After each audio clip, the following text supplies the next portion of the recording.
Bien. Bueno, Listo, ahora creo que ya sí, está. formalmente, Luis, te damos la bienvenida en este día tan especial. Estamos a 2 días o 3 de celebrar el Día Mundial o Internacional de la Biodiversidad.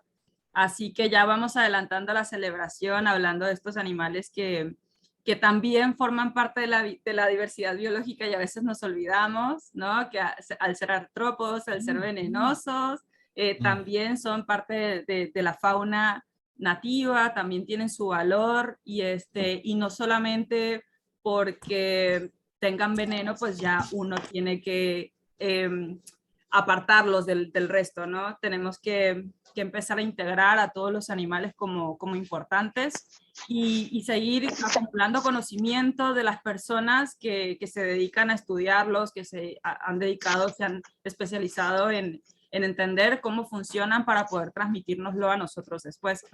Así que de mi parte, bienvenidos a todos, bienvenido Luis, muchas gracias por prestarnos, por regalarnos tu tiempo y tu conocimiento este día. Espero que al final de que tú hagas tu presentación haya muchas consultas. Espero de verdad que el tema lo aprovechen.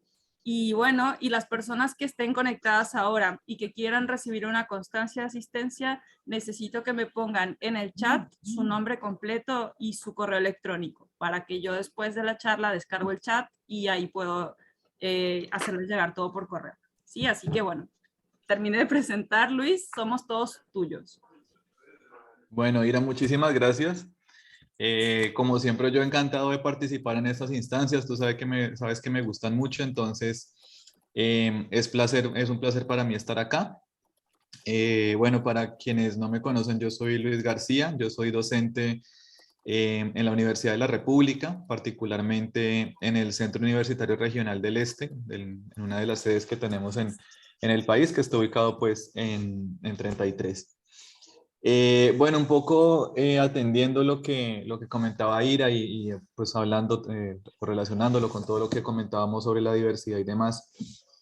Un poco la idea de la charla debía hablar acerca de los escorpiones, haciendo énfasis particularmente en el caso de Uruguay. Pero más allá de que la charla pues va a estar fuertemente enfocada en los escorpiones pues que se presentan acá en Uruguay, la idea un poco es también mostrarles a ustedes o contextualizarlos un poquito acerca de qué es un escorpión, qué diferencia pues un escorpión de otros animales, qué pasa con algunos mitos o creencias populares que hay, como la relación entre la toxicidad y el tema de las pinzas, que bueno, eso es hay toda una controversia en relación a eso.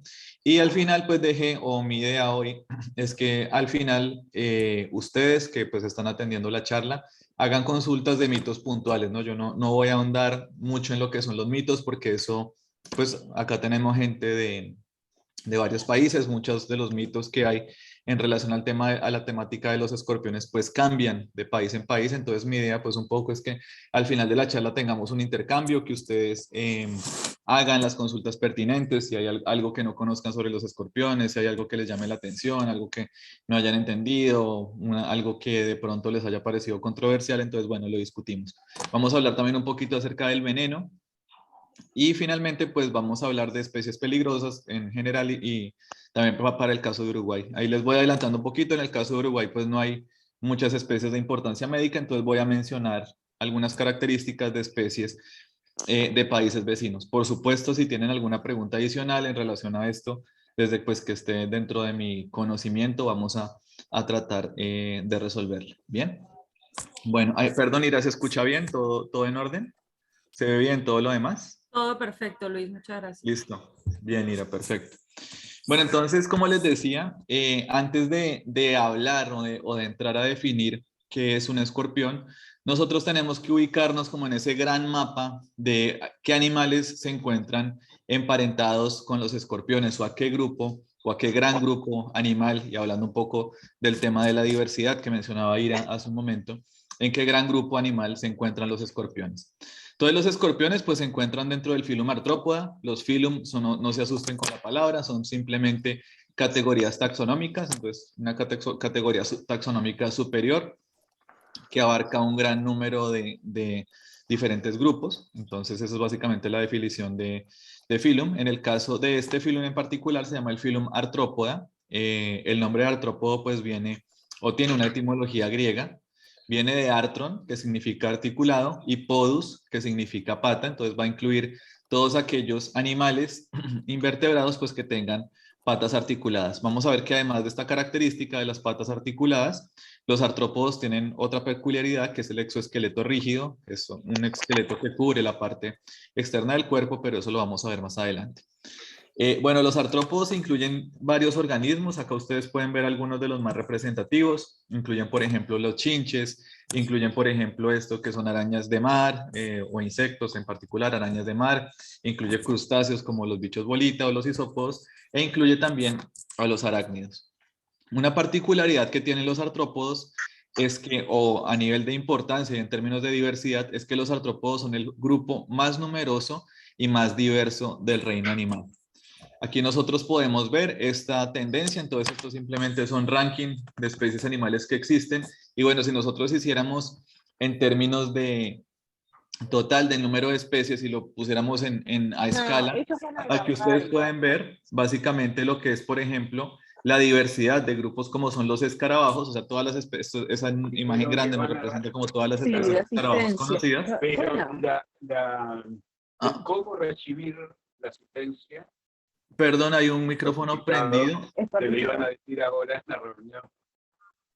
Sí, es alguien con el nombre de Giovanna, pero no le puedo desactivar el audio. Necesitaría que lo desactive ella. Ah, bueno. Entonces, hablando acá entonces un poco. A ver si puedo conectarlo a esto para... La idea acá entonces sería entender acá pues básicamente que la gran diversidad de especies conocidas pues están en el tema de los escarabajos o coleópteros. Son el grupo que incluye más número de especies. Y bueno, acá ustedes se pueden dar cuenta de lo que serían, por ejemplo, los vertebrados como peces y aves, donde la diversidad ya es mínima. Si nosotros viéramos esto en un gráfico de torta, acá ustedes se dan cuenta que casi todas las especies animales conocidas son artrópodos. Y siendo justos, o sea, siendo acordes con esto, si no fuera todo el tema tan antropocéntrico de que siempre el hombre pues pone todo como en función de sí mismo, ¿no? Entonces por eso nosotros decimos, o la clasificación que le dan los humanos a los animales son vertebrados e invertebrados, pero siendo justos, y si lo hiciéramos más objetivamente en términos de diversidad, pues debería ser en artrópodos y no artrópodos, ¿no? Porque tenemos que los artrópodos pues son la gran mayoría pues de especies animales conocidas. Entonces básicamente aquí algunos datos curiosos acerca de los artrópodos. Entonces básicamente, como les decía, representan cerca del 81% de especies animales. Algunas estadísticas interesantes es que pues existen cerca de 160 millones de insectos por cada persona en el planeta. O sea que ahí ustedes pueden ver no solamente la diversidad sino la abundancia pues es considerable. También se dice pues que si nosotros agarráramos alguna especie de hormiga que mida 1,5 cm y pusiéramos esas hormiguitas una detrás de la otra, le daría 125.000 veces vuelta a la superficie terrestre. Y además de eso, si nosotros vemos o se asocia siempre como que los animales más pesados del océano son las ballenas, pero si nos vamos ya hilando un poquito más fino y nos ponemos a mirar, hay un grupo de artrópodos que son los copépodos, son como unos pequeños crustáceos, parecen pulguitas de agua, y estos copépodos, si los pusiéramos todos juntos, pues superarían en masa a las ballenas azules. Entonces los artrópodos en realidad son el grupo más abundante que existe de animales en la Tierra por lejos, y también son el más diverso. Otra peculiaridad de los artrópodos pues es que se encuentran presentes en todos los ecosistemas terrestres, dominan casi todos los ambientes que se conocen. Ustedes van a encontrar artrópodos debajo del agua, son el más abundante debajo de los océanos, por ejemplo con los crustáceos, los camarones y langostas, son grupos súper abundantes. Vamos a tener también el caso de artrópodos que viven en ambientes extremos, como el caso de algunas moscas que viven en el polo sur, en el cono sur, perdón. Y algunos otros artrópodos como escarabajos y escorpiones que viven en desiertos. Entonces su distribución no solamente es amplia, sino tienen una marcada tolerancia a ambientes extremos. Tienen además diferentes roles ecológicos. Entonces vamos a encontrar artrópodos que son los conocidos como artrópodos reguladores, o alguna gente los llama artrópodos benéficos, pues que son artrópodos que se alimentan de otros artrópodos regulando sus poblaciones.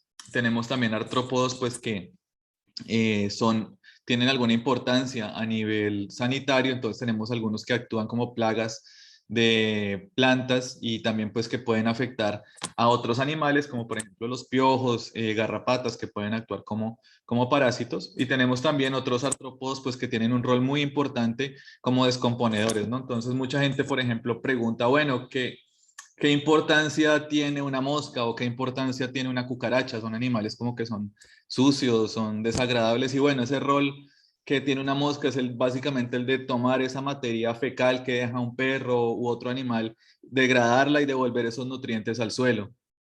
¿Qué rol tiene, por ejemplo, ese escarabajo que come excremento? Exactamente lo mismo. ¿Qué rol tiene esa mosca que se alimenta de carcasas o de animales muertos? Exactamente el mismo. Esos descomponedores, esos animales que nos parecen como tan sucios, que no sirven para nada, pues justamente están ocupando ese rol de descomponer. Pensemos, por ejemplo, qué pasaría si las moscas se extinguen en algún punto y no hay quien descomponga las heces o quien descomponga los cadáveres, ¿no? Serían desequilibrios bien importantes. Entonces los artrópodos están ocupando esos nichos que de pronto muchas veces nosotros obviamos y que realmente tienen una importancia bien marcada. Entonces, básicamente, ya sabiendo un poco qué son los artrópodos, qué define el nombre, pues la importancia en términos de diversidad, que son un grupo megadiverso que incluye una gran cantidad de especies, pues hay que entrar un poquito a definir qué características nos definen un artrópodo, ¿sí? ¿Qué hace diferente a un artrópodo, por ejemplo, de un molusco como un caracol o como un calamar? Entonces, básicamente, vamos a enfocarnos en algunas características. La primera es la de la arquitectura corporal, que es la que, digamos, nos va a hacer más fácil la identificación de un artrópodo. Entonces, vamos a tener que los artrópodos tienen, como les había mencionado, articulaciones. El nombre venía de patas articuladas, pero en realidad todos sus apéndices, todas las extremidades de su cuerpo son articuladas. Las antenas, las patas y otros apéndices, las mandíbulas, todos son articulados. Entonces, es una de las características bien importantes. Si nosotros viéramos, por ejemplo, los tentáculos de un pulpo o también los apéndices que se presentan, por ejemplo, en un caracol, vamos a ver que no están articuladas como en el caso de los artrópodos. Entonces, siempre que veamos un invertebrado que tenga estas articulaciones, pues va a tratarse posiblemente de un artrópodo. La otra característica que es también importante y es excluyente del grupo es que van a tener lo que se conoce como un exoesqueleto. Nosotros como vertebrados tenemos el esqueleto dentro del cuerpo. Los artrópodos tienen el esqueleto por fuera del cuerpo. Va a ser más o menos el equivalente a una armadura. Ese exoesqueleto no siempre va a ser duro. Vamos a tener exoesqueletos que son más blandos. En el caso, por ejemplo, de las larvas, muchas larvas tienen exoesqueletos blandos.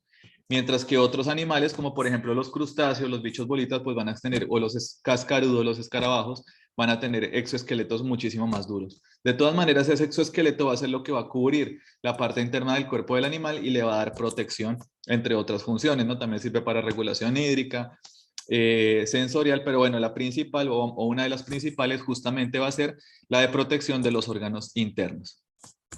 Entonces, acá viendo esas características que hablamos, acá un poco lo que les comentaba acerca de los apéndices. Fijémonos que los apéndices son articulados. Si tomamos, por ejemplo, la langosta, ¿cierto? Aquí ustedes pueden ver que los apéndices, el primer par de lo que serían las patas tiene forma de pinzas, tiene también unas antenas, perdón, que son articuladas. En el caso de los insectos también vamos a tener que esas patas son articuladas y vamos a ver que esos apéndices que estos animales tienen van a tener diferente forma y función en los animales. Y esta ha sido una característica que ha sido muy importante en este grupo. O sea, el tener diferentes apéndices para diferentes funciones les da, digamos, una versatilidad ecológica muy marcada. Y por eso pueden explotar tantos nichos diferentes. Entonces acá vemos un poco que dentro de un mismo organismo, pues vamos a tener apéndices muy diferentes y esta, digamos, caracterización o esta diferenciación va a ser bien variable a lo largo de los diferentes grupos de artrópodos y como vamos a ver un poquito más adelante, nos va a ayudar justamente a identificar de qué tipo de artrópodo estamos hablando. Aquí tenemos un poco para reforzar simplemente lo que les comentaba, el concepto del esqueleto. Esto es básicamente lo que es el esqueleto de un vertebrado como nosotros. Este sería el caso del exoesqueleto de un artrópodo, que ustedes se pueden fijar que es como una caparazón y bueno, funciona poco. La idea que yo quiero que ustedes entiendan acá es que en el caso de los artrópodos va a funcionar pues particularmente como una armadura. ¿Esto qué implica? Pues que los artrópodos o el cuerpo de los artrópodos va a seguir creciendo dentro de esa especie de cascarón o armadura que tenemos y periódicamente ellos tienen que hacer un fenómeno conocido como la ecdisis, que es básicamente, entre comillas, un cambio de piel. Ellos se quitan esa piel vieja y nace por debajo de esa piel vieja una piel nueva, ¿no? Entonces, por eso es que ustedes van a ver que muchos artrópodos, arañas, escorpiones, bueno, muchos no todos en realidad, crustáceos, en fin, todos van a mudar de piel dejando ese viejo exoesqueleto atrás. Entonces, durante el periodo de muda, pues pasa que muchas veces los artrópodos suelen ser más sensibles a los ataques y bueno, es una de las características más importantes del grupo, pero además, cuando ellos mudan de piel también pueden, o mudan de cutícula, sería lo técnicamente correcto, cuando ellos mudan, pueden llevar a cabo también la regeneración de estructuras. Entonces, si el artrópodo perdió una pata o perdió una antena o una estructura similar, ellos simplemente llevan a cabo la muda y la estructura se regenera, ¿sí? Muchas especies dejan de mudar hasta cuando llegan a la etapa adulta. Entonces, si después de adulto el animal pierde la pata y eso pues ya no lo va, en muchos casos no lo va a poder regenerar porque no va a seguir mudando, ¿no? Hay algunas excepciones, algunas arañas siguen mudando después de adultas, pero lo general es que el animal termine el ciclo de mudas, digamos, cuando llega a la madurez. Bueno, como les había dicho entonces, conociendo esas características y conociendo los tipos de apéndices y la distribución un poco, cómo se divide el cuerpo de los animales, nosotros podemos identificar fácilmente el tipo de artrópodo que se están estudiando, del cual estamos hablando. Aquí básicamente lo que vamos a ver son los 4 principales grupos de artrópodos que existen. Sí, hay muchísimos más, pero digamos que estos son los grupos más característicos con los que nos vamos a encontrar más frecuentemente y simplemente cómo los podemos diferenciar. Aquí tenemos el caso de los más conocidos, que son los insectos. Entonces los insectos vamos a encontrar que tienen un cuerpo, dividido en 3 regiones: la cabeza, el tórax y el abdomen, ¿cierto? Tenemos también que los insectos van a tener en la parte delantera de su cabeza un par de antenas y vamos a tener que todos los insectos, todo lo que son insectos, van a tener 6 patas, ¿listo? Entonces, si vemos un animal que tiene esa combinación de características, cabeza, tórax y abdomen y las 6 patas, ya sabemos necesariamente que es un insecto. Tenemos el caso también de los crustáceos. Los crustáceos básicamente, pues tienen algunas especies el cuerpo dividido también en un prosoma, en un cefalotórax y un abdomen, perdón. La característica más importante de este grupo, pues es que presentan 2 pares de antenas y bueno, el número de patas es variable según el grupo. Tenemos otros que son los miriápodos, que van a incluir a los 1000 pies y a los 100 pies, en donde vamos a encontrar básicamente que su cuerpo está dividido en 2 regiones, que son la cabeza, con un par de antenas, y el tronco. En ese tronco vamos a encontrar un gran número de patas, no es que sean siempre 100, el número de patas va a ser variable según el grupo que estemos estudiando. Hay unos que tienen 80, otros que tienen, bueno, un número diferente. Y finalmente vamos a llegar al grupo que incluye los escorpiones, en donde vamos a tener que el cuerpo en estos animales pues va a estar dividido en 2 regiones, una región anterior que es como una fusión entre la cabeza y el tórax y se llama el prosoma. O sea, un escorpión y una araña, para que nos quede un poco más claro, no van a tener lo que es una cabeza verdadera, van a tener una región que se llama un prosoma, y una región posterior que aloja la gran mayoría de órganos internos, que se llama el opistosoma. Otra característica interesante es que, bueno, definitoria de los arácnidos, es que todos los arácnidos van a tener 8 patas. Entonces, si vemos animales con esta combinación de caracteres, un prosoma y un opistosoma y 8 patas, pues muy probablemente se trate de un arácnido. Ya entrando un poquito más en lo que son los arácnidos, aquí vemos que si bien dentro de los animales los insectos son como el grupo dominante, los arácnidos pues tienen también una diversidad que llega a ser representativa, siendo también uno de los grupos más numerosos. A nivel general, y además de lo que les había comentado anteriormente, el cuerpo dividido en esas 2 regiones, en esa región anterior que era el prosoma y esa posterior que era el opistosoma, de esos 4 pares de patas, que hablábamos que todos los arácnidos van a tener, entonces esas 8 patas, tenemos que los arácnidos van a tener un par de caracteres adicionales que son un par de quelíceros. Los quelíceros simplemente son los apéndices bucales, hagan de cuenta como el equivalente a unas mandíbulas. Esos quelíceros van a cambiar de forma según el animal que nosotros estemos evaluando. Entonces acá ustedes pueden ver que en el caso de la araña, fíjense bien, es como una especie de colmillo. Entonces tiene una basecita que va a terminar en un colmillo, que ese colmillo va conectado a una glándula venenosa. pero en el caso de los escorpiones, si lo miran bien, es una especie de pincita, ¿cierto? Es como, hagan de cuenta, como una pinza bien pequeñita. Esos son los quelíceros, van a cambiar mucho de grupo en grupo.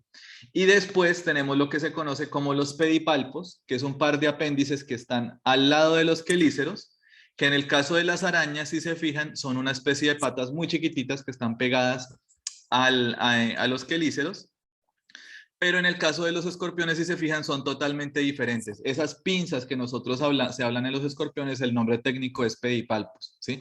Son esos apéndices al lado de los quelíceros que le van a ayudar al animal a capturar el alimento. En las arañas, pues ayudan también en la captura de alimento y la reproducción. En el caso de los escorpiones van a tener que ver fundamentalmente con el alimento y bueno, intervienen en algún punto, como veremos ahí también en el apareamiento.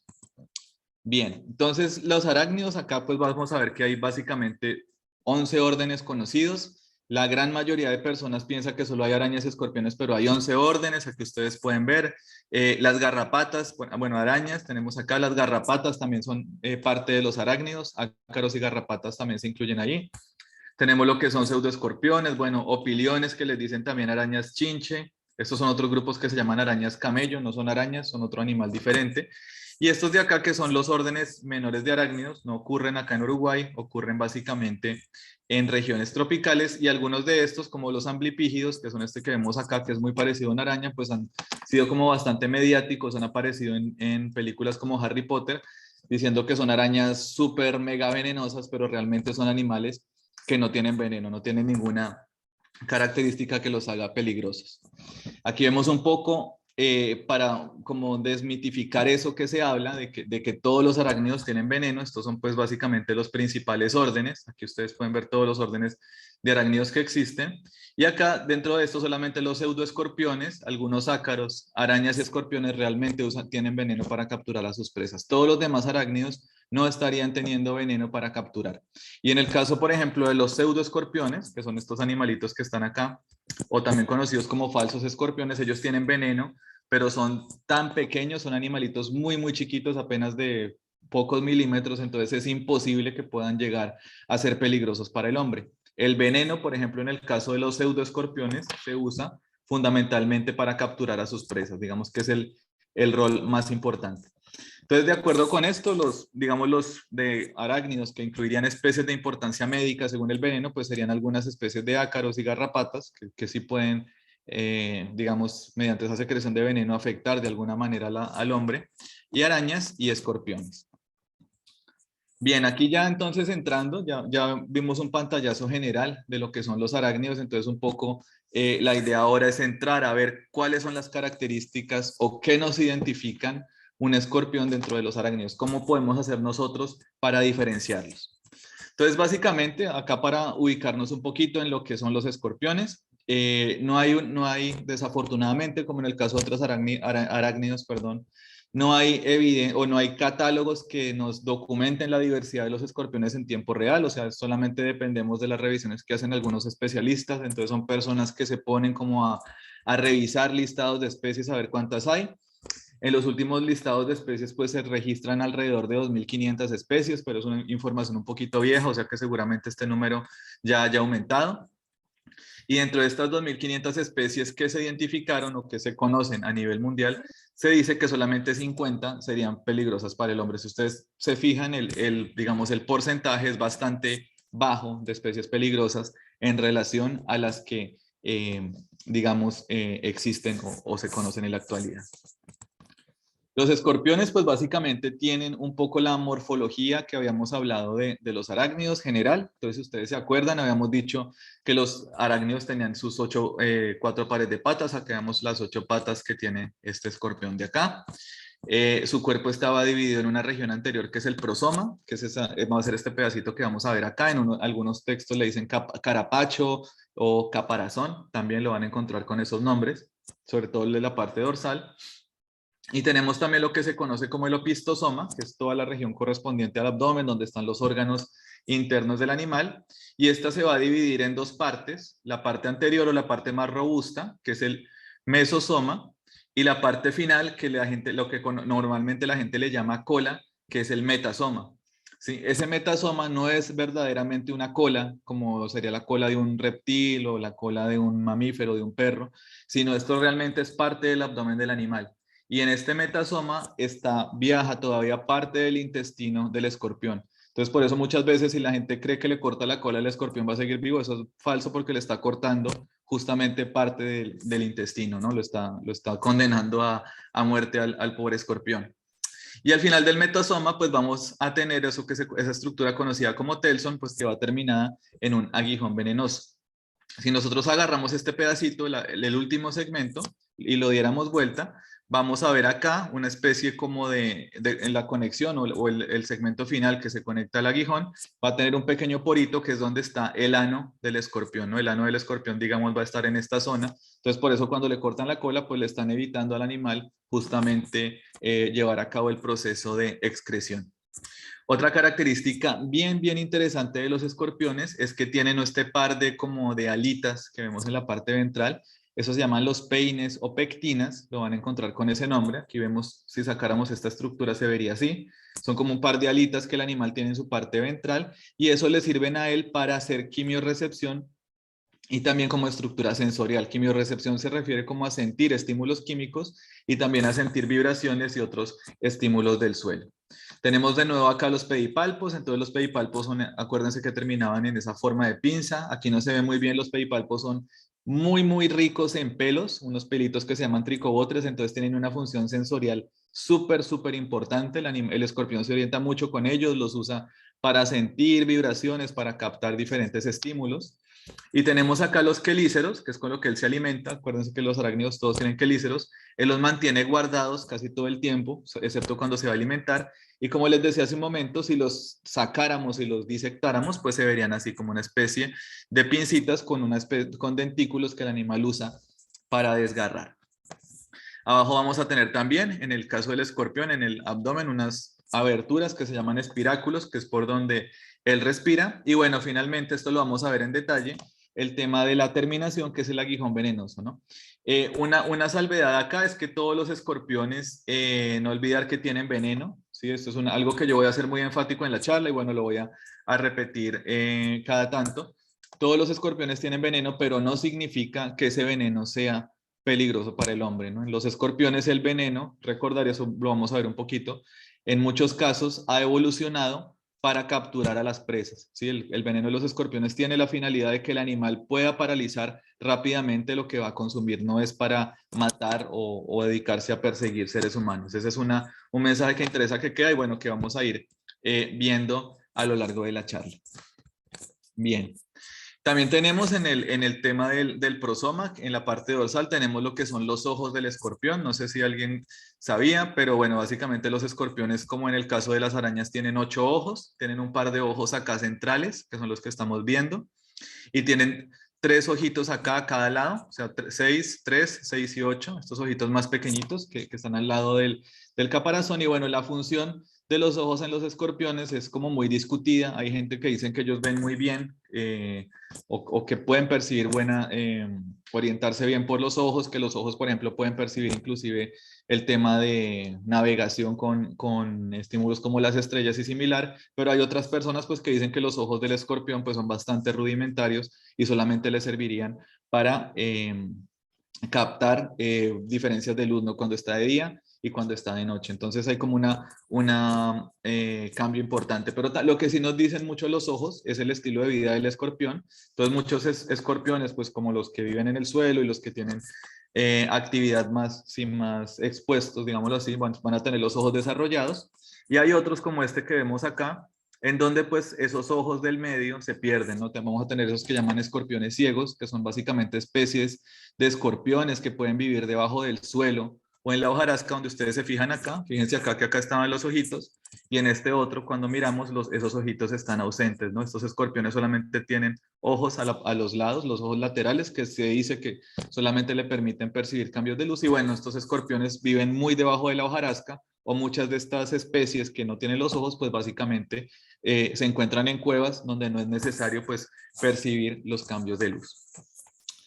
A nivel de apareamiento, pues los escorpiones tienen reproducción sexual la gran mayoría de especies, pero también tienen reproducción asexual, o sea, no necesitan, las hembras no necesitan un macho para reproducirse, no en todas las especies, pero en varios. Eso se llama partenogénesis. Entonces, básicamente la hembra llega a una etapa adulta y básicamente ya tiene como cloncitos de ella misma, entonces da a luz y todos los que nacen son hembras y ese ciclo se va repitiendo y se va repitiendo y se va repitiendo, ¿no? Entonces hay varias especies, inclusive en Brasil se han registrado muchas especies de escorpiones que son partenogenéticas. Cuando hay macho, o sea, cuando tienen reproducción sexual, la reproducción pues es externa, es decir, los machos no tienen un pene o una estructura para fertilizar a la hembra. Entonces, básicamente lo que ellos hacen es que agarran a la hembra y la estimulan. No sé si ustedes hayan escuchado el comportamiento que se llama como el tango de los escorpiones, le dicen. Es una especie de danza que hace el macho con la hembra, la mueve, la sacude, y una vez la sacude y la hembra lo acepta, él deposita una especie de, vamos a decir, un paquetito de esperma, que es como un palito, la hembra lo recibe y la hembra queda fertilizada. En algunos casos también los machos pueden usar lo que se conoce como picadura sexual, y es que ellos pican a la hembra, no se sabe todavía bien, hay algunas como hipótesis de por qué esto pasa, ya lo vamos a ver un poquito más adelante. Él pica a la hembra y básicamente con esa picadura la hembra queda fertilizada. Entonces básicamente es una manera en la que ellos también pueden copular. Aquí vamos a ver un pequeño, un segundo. Vamos a ver un pequeño videito, esto es lo que les comentaba de la danza de los escorpiones. Entonces aquí ustedes pueden ver el macho moviendo la hembra, la va moviendo levemente, este es el macho, esta es la hembra, él la va sacudiendo, ¿cierto? Y la hembra ya aceptó al macho y él lo que está es llevándola hacia donde está ese palito que se llama el espermatóforo, ese paquetito, y la hembra lo levanta. Aquí ustedes pueden ver, esto que queda acá es el palito que se conoce como el espermatóforo, que es lo que fertiliza a la hembra. Entonces, una vez la hembra queda fertilizada, pues ella lleva a cabo un periodo, digámoslo así, entre comillas, de gestación. Ellos son lo que se conoce como ovovivíparos, es decir, como que los huevos van dentro del cuerpo de la hembra. Y una vez está lista, pues la hembra básicamente da a luz a una cantidad de crías, las cuales van a estar en el dorso de la madre, o sea, la madre las va a cuidar durante un tiempo, y cuando las crías efectúan el primer cambio de piel, la primera ecdisis, pues ya se independiza en la mayoría de especies. Esto que vemos acá, estas crías que nacen, generalmente son embriones. Entonces, como que hay esa falsa creencia de que las crías se comen a la madre, pero hay que aclarar que estos animalitos que están acá no tienen la forma de alimentarse ni nada, son como, hagamos una comparación grosera, serían como fetos, entonces no pueden alimentarse de la madre y por eso permanecen con ella. Cuando ellos completan su desarrollo se van. A veces queda como un halo blanco encima de la madre y por eso pues como que se dice que se la pueden comer, pero eso básicamente sería más un mito. Y aquí pues básicamente les voy a mostrar un poquito cómo es el proceso de nacimiento. Esto está adelantado en tiempo real, entonces el escorpión acá justamente dando a luz una cría, entonces básicamente la cría está acá, nace y acá vemos que al interior del cuerpo de la hembra están el resto de escorpioncitos que ella va a seguir expulsando. Entonces cuando el escorpioncito nace, pues él, como veíamos en las imágenes anteriores, se va a subir al dorso de la madre y va a estar con ella hasta el primer cambio de piel. Bueno, la dieta de los escorpiones, entonces como les decía, la dieta está muy relacionada con el veneno. Los escorpiones, como les decía, el fin del veneno en escorpiones es el de la alimentación, no es una estructura defensiva, es básicamente una estructura para alimentarse, una adaptación, perdón, para alimentarse.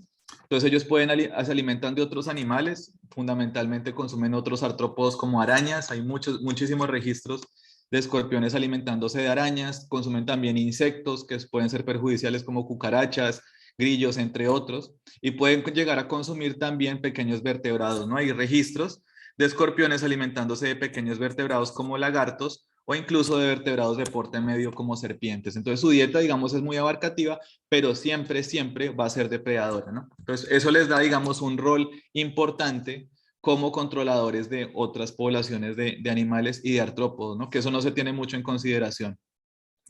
Muchas veces se dice, pues, o la gente piensa que los escorpiones comen como basura o desperdicios o se alimentan de materia vegetal, y no, esos son mitos. Recordar que todos los escorpiones que se han registrado hasta ahora son animales depredadores. Bien. Y aquí, pues básicamente, cuando nosotros pensamos en las adaptaciones que tienen los escorpiones justamente para alimentarse y para defenderse de sus presas, pues vamos a resaltar que existen dos, ¿no? Las dos que más conocemos son lo que la gente llama las pinzas y la cola. Es como lo que uno ya se le viene de una vez a la mente cuando piensa en la estructura defensiva de un escorpión. Eh, y efectivamente, pues son los principales armas, entre comillas, que los escorpiones tienen, ¿no? Los pedipalpos, recordar, y el metasoma, que era esa parte, esa adaptación del abdomen que parece una cola, es lo que ellos van a usar para capturar o defenderse de sus presas, a capturar sus presas o defenderse de sus depredadores, perdón.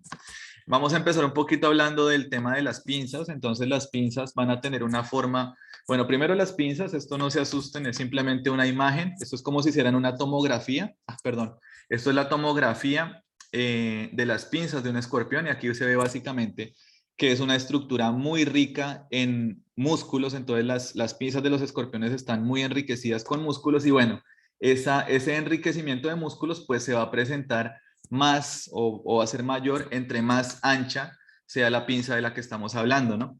Entonces aquí nosotros podemos ver que las pinzas de los escorpiones van a tener muchísimas formas, fíjense todas las formas que tienen, y básicamente van a sufrir de mayor estrés o van a tener, perdón, mayor tensión o mayor resistencia cuando accedan a presas o a un depredador entre más delgadas sean, ¿no? Entonces entre más delgadita es la pinza de un escorpión, más estrés sufre, entre más fuerte es o más gruesa es la pinza de un escorpión, menos estrés sufre. Acá es para que ustedes se den cuenta, digamos, de toda la diversidad de pinzas que pueden presentar y, bueno, lo que implica eso, ¿no? Tener una pinza delgadita en relación a tener una pinza más gruesa, ya lo vamos a ir hablando un poco a lo largo de la charla. Tenemos también acá que esas pinzas van a tener diferente fuerza, entonces esto también es un gráfico bien simple. Esto básicamente es el ancho, ¿cierto? El ancho de esas pinzas, acá podemos ver todos los anchos que se van evaluando. Y estos autores encontraron pues que entre más ancha era la pinza, más íbamos aumentando esa anchura, esa altura, más fuerza iba a poder hacer el escorpión. En conclusión, los escorpiones con pinzas parece bastante obvio, pero bueno, hay que demostrar a veces esas cosas que se ven como tan obvias. Básicamente que entre más grande sea o más ancha sea la pinza de un escorpión, más fuerza va a poder ejercer. Eso ha tenido una implicación en lo que es el tema del veneno. Hay muchas como hipótesis, esto de pronto no le vemos una aplicación inmediata ahora, pero sí hay muchas hipótesis que dicen que las pinzas de los escorpiones pues tienen que ver con la toxicidad y como les digo, pues eso lo vamos a ver un poquito más en detalle en un momento. Bueno, acá la otra estructura pues de la que habíamos hablado que sirve justamente para defenderse o para atacar a posibles presas es el tema del aguijón. Entonces básicamente el aguijón de los escorpiones representa la última parte del abdomen. Recordar nuevamente que no es una cola ni nada que se le parezca, es una parte del abdomen.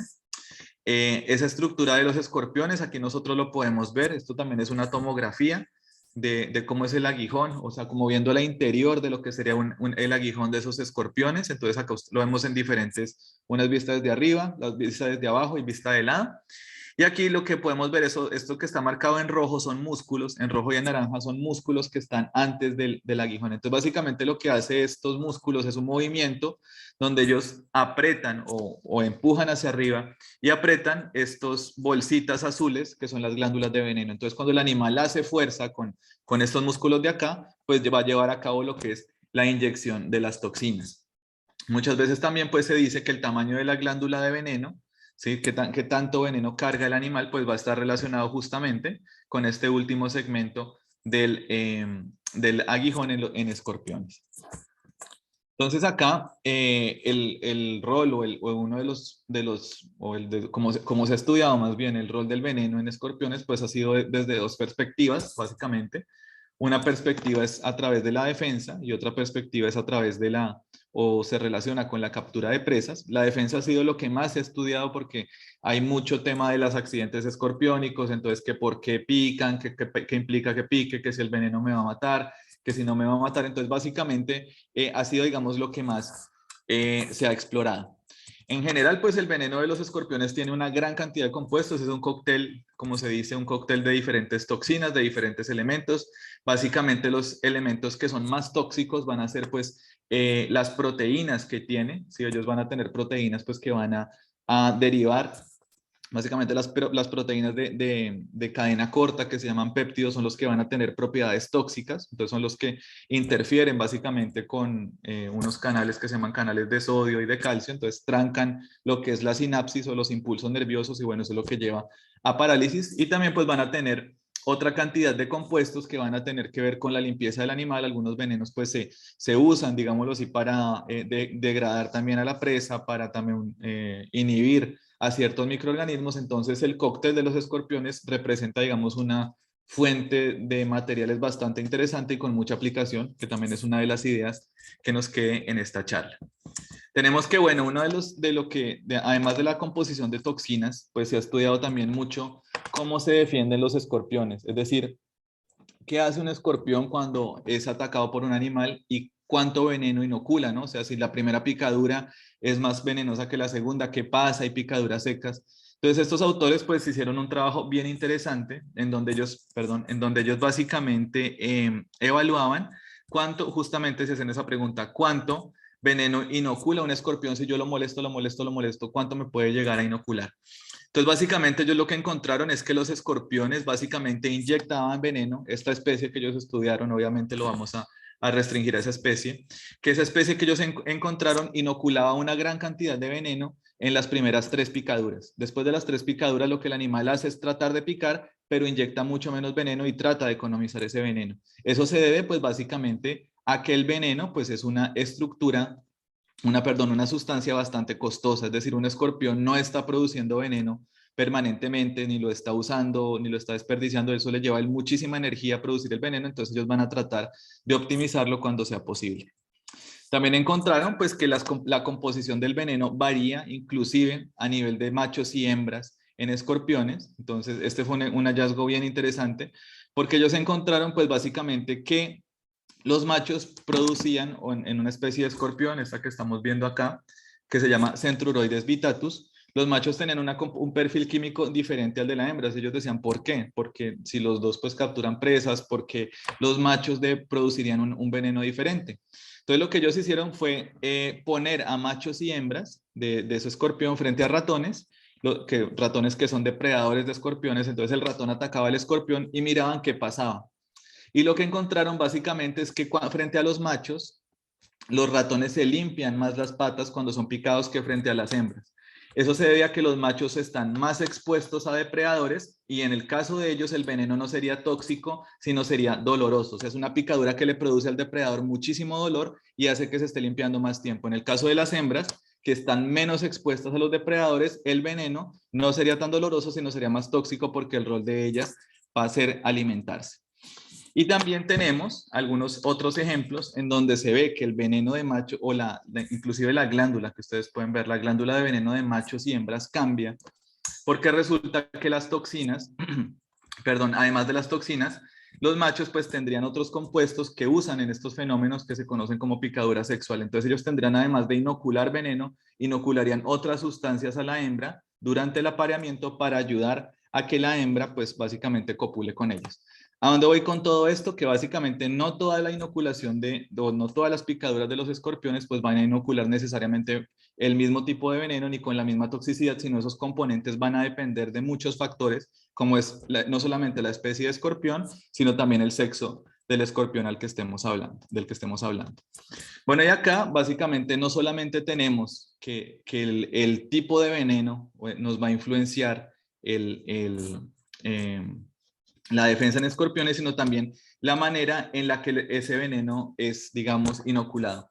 Acá les voy a mostrar un video bastante interesante. Este es un video que hicieron unos colegas y es para que ustedes sepan un poquito cómo se trabajan estas temáticas. A mí también me interesa que con la charla no solamente mostrar como datos y demás, sino cómo se llega también a todo esto.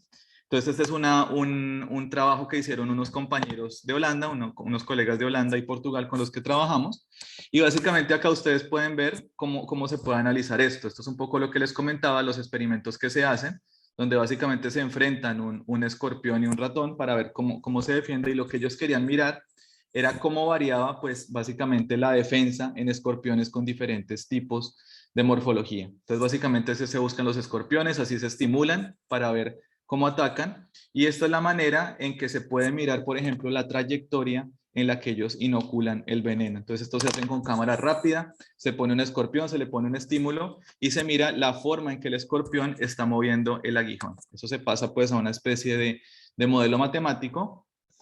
Y lo que ellos encontraron es que dependiendo de la morfología del escorpión, pues básicamente iban a utilizar diferentes estructuras de defensa y básicamente, perdón, voy a regresar un poquito acá, básicamente estos que estamos viendo acá, los que tenían una forma cerrada, esa forma de defenderse como de picar de manera cerrada eran mucho más lentos que los que hacían estas formas más abiertas. Aquí ustedes pueden ver, estos son escorpiones con colas, digamos, con metasomas bastante más gruesos, ¿sí? Y la forma de la picadura que están empleando, y bueno, escorpiones con otras formas también, cómo cambiaba con esa parte más abierta, y bueno, escorpiones con el prosoma más delgadito, con esa que le llamamos cola, entre comillas, serían relativamente más lento que otras especies. Entonces, no solamente el veneno nos va a influenciar, sino también la forma, la morfología del escorpión va a tener mucho que ver con la forma en que los escorpiones pueden llegar a picar. Bueno, ya cómo podemos relacionar ambas características, digamos, en una aplicación directa para el ser humano. Entonces ha habido como una discusión muy amplia que dice que básicamente los escorpiones que tienen pedipalpos más gruesos son más venenosos y los que tienen los pedipalpos más delgaditos son menos venenosos. Yo quería preguntarles en 2 minutitos y si alguien se anima a hablar, ¿ustedes qué opinan de eso? ¿Qué han escuchado sobre eso? ¿Qué saben en relación a ese mito? ¿Y por qué, según esta información, por qué pensarían ustedes que puede ser así? Vamos a ver si alguien se anima a hablar en el público. Entonces es al revés. Entonces, ¿quieres desarrollar la idea, Gitano? A ver cómo se dice. No sé quién es Gitano. A ver. Bueno, vamos a esperar que escriba. No sé si alguien más ha escuchado al respecto o si no han escuchado este mito, es la primera vez que lo escuchan. Es interesante porque hay como mucha información sobre esto, ¿no? Hay gente que dice que no hay relación entre la forma de las pinzas y el aguijón. Hay gente que dice que sí hay relación. Entonces, pues, no sé, no, Gitano, no sé si está, creo que no. Ajá, No entonces se pongan acá. tímidos, activen sus Sí, sí. micrófonos y hagan sus consultas, chicos, participen. Exacto, bueno, acá dice que, bien, aquí dice que los asiáticos, al ser de pinzas más gruesas, usan más las pinzas, acá yo también, al revés, tienen la cola más gruesa, exactamente, bueno, entonces, exactamente, va un poco por ahí, entonces, mucha gente se ponía o se cuestionó durante mucho tiempo esto, ¿sí? Y se ha puesto a prueba varias veces, y lo que se ha encontrado va un Perdón, poco Luis, en la línea de lo que ¿me ustedes estaban permites, diciendo.